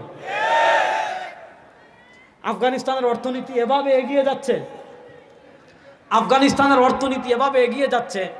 আমাদের বাংলাদেশের শাহবাগী মিডিয়াও বলতেছে যে আফগানিস্তানের অর্থনীতি যেভাবে এগিয়ে যাচ্ছে আগামী কয়েক বছরের ভিতরে এরা পৃথিবীর সুপার পাওয়ার হয়ে যাবে ইনশাআল্লাহ। তাহলে বুঝেন, আমেরিকায় আফগানিস্তানে যদি মুজাহিদরা মুসলমানরা সুদকে হারাম করে তাদের রাষ্ট্রকে এগিয়ে নিয়ে যেতে পারে, 92% মুসলমানের দেশে রাষ্ট্রীয়ভাবে সুদকে হারাম ঘোষণা করার, সুদকে নিষিদ্ধ করার প্রয়োজন আছে না নাই? এই সব কিছু হবে তখন যখন ক্ষমতায় নেবেন ইসলামকে। আর ওই খ্রিস্টানরা আমাদেরকে কি শিখিয়েছে জানেন? যে ইসলাম মানে মাজারে উরুস করবি, ইসলাম মানে তাবারুক খাবি, ইসলাম মানে মসজিদে নামাজ পড়বি, ইসলাম মানে ওয়াজ মাহফিল করবি, বাস ইসলাম এতটুকুর ভিতরে সীমাবদ্ধ। তাহলে তাদেরকে জিজ্ঞাসা করেন, আচ্ছা আমরা না হয় মাজারে থাকলাম, রাষ্ট্র কারা চালাবে? তারা বলে আমরা। সংবিধান কারা লিখবে? তারা বলে আমরা। নেতৃত্ব কারা দিবে? তারা বলে আমরা। বিচার ব্যবস্থা কাদের? তারা বলে আমরা। এমপি কারা হবে? তারা বলে আমরা। না, আল্লাহ কোরআন শুধু ঘরে থাকার জন্য দেন নাই, আল্লাহ ইসলাম শুধু ঘরে থাকার জন্য দেন নাই।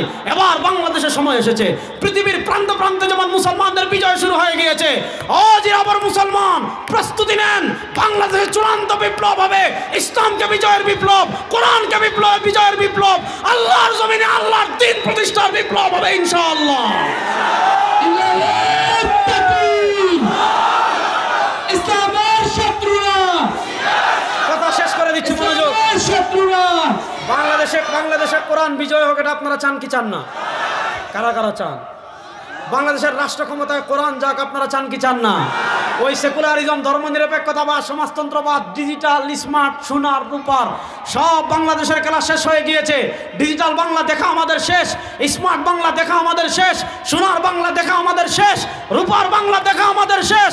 এবার আমরা অপেক্ষায় আছি, কোরআনের বাংলা হবে, ইসলামের বাংলাদেশ হবে ইনশাআল্লাহ। ইসলামের বাংলাদেশ দেখার জন্য যুবকরা প্রস্তুত আছে না নাই? ইসলামের বাংলাদেশ গড়ার জন্য গাম জড়ানোর জন্য প্রস্তুত আছে না নাই? ইসলামের বাংলাদেশ গড়ার জন্য জীবন দিতে দিতে কারা কারা রেডি আছে ইনশাআল্লাহ? আর আমরা ভারতের আধিপত্যবাদ মানব, আর কোন তন্ত্র মন্ত্র আমরা বিশ্বাস করব? এবারের বাংলাদেশ হবে কোরআনের বাংলাদেশ, এবারের বাংলাদেশ হবে ইসলামের বাংলাদেশ, এবারের বাংলাদেশ হবে মুসলমানদের বিজয়ের বাংলাদেশ। পৃথিবীর প্রান্তে প্রান্তে বিজয় শুরু হয়েছে, মুসলমানরা প্রস্তুত নেন। যেই বাহিনী তৈরি হবে এই দিক থেকে বিজয় শুরু হবে, একদম বায়তুল মাকদিস পর্যন্ত গিয়ে আমাদের বিজয় থামবে ইনশাআল্লাহ। বায়তুল মাকদিসে যাওয়ার স্বপ্ন দেখেন না? এই আপনি যেমন মক্কায় যান, মদিনায় যান, মক্কা মদিনায় যেমন যান, মক্কা মদিনা যেমন আমাদের কাছে সম্মানিত, বায়তুল মাকদিসও তেমন আমাদের কাছে সম্মানিত। সময় আর বেশি দিন নাই, এখন যেমন মক্কায় যাচ্ছি, মদিনায় যাচ্ছি, কিছুদিনের ভিতর আমরা বায়তুল মাকদিসেও যাবো ইনশাআল্লাহ। সুতরাং আপনাদের দোয়া ফিলিস্তিনিদেরকে মনে রাখবেন তো ইনশাআল্লাহ। গত বছর বলে গিয়েছিলাম ইসরায়েলি পণ্য বয়কটের কথা, আজকে এখানে এসে কষ্ট পেয়েছি।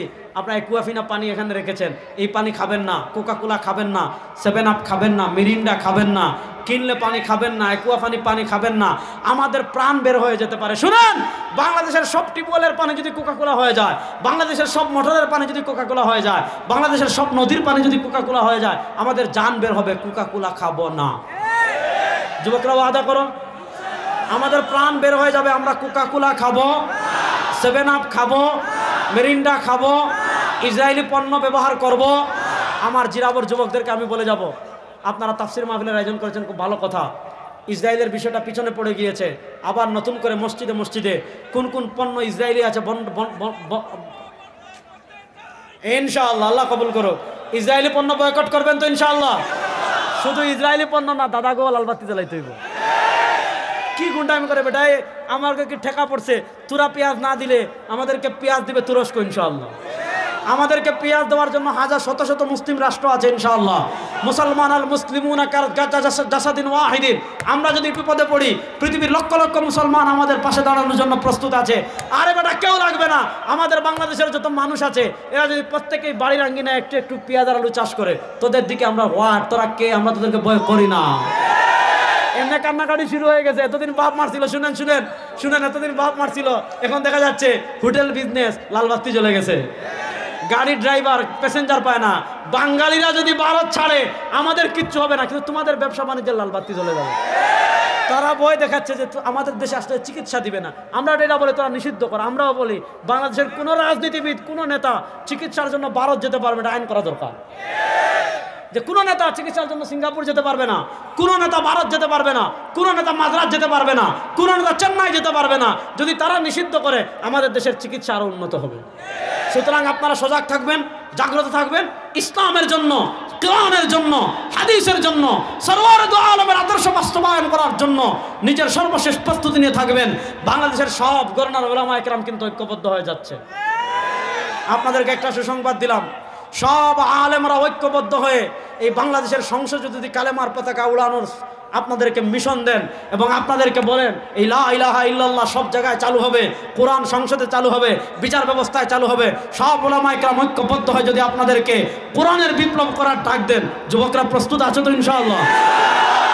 বৃদ্ধরা প্রস্তুত আছে তো ইনশাআল্লাহ? হতাশ হওয়ার কিছু নেই। ওয়ালা তাহিনু ওয়ালা তাহজানু ওয়া আনতুম লা'আলাউনা ইন কুনতুম মুমিনিন। আমরা বিজয় হব ইনশাআল্লাহ। পৃথিবীর কোনো পরাশক্তি আমাদের পরাজিত করতে পারবে না। নাসরুম মিনাল্লাহি ওয়া ফাতুন করিব।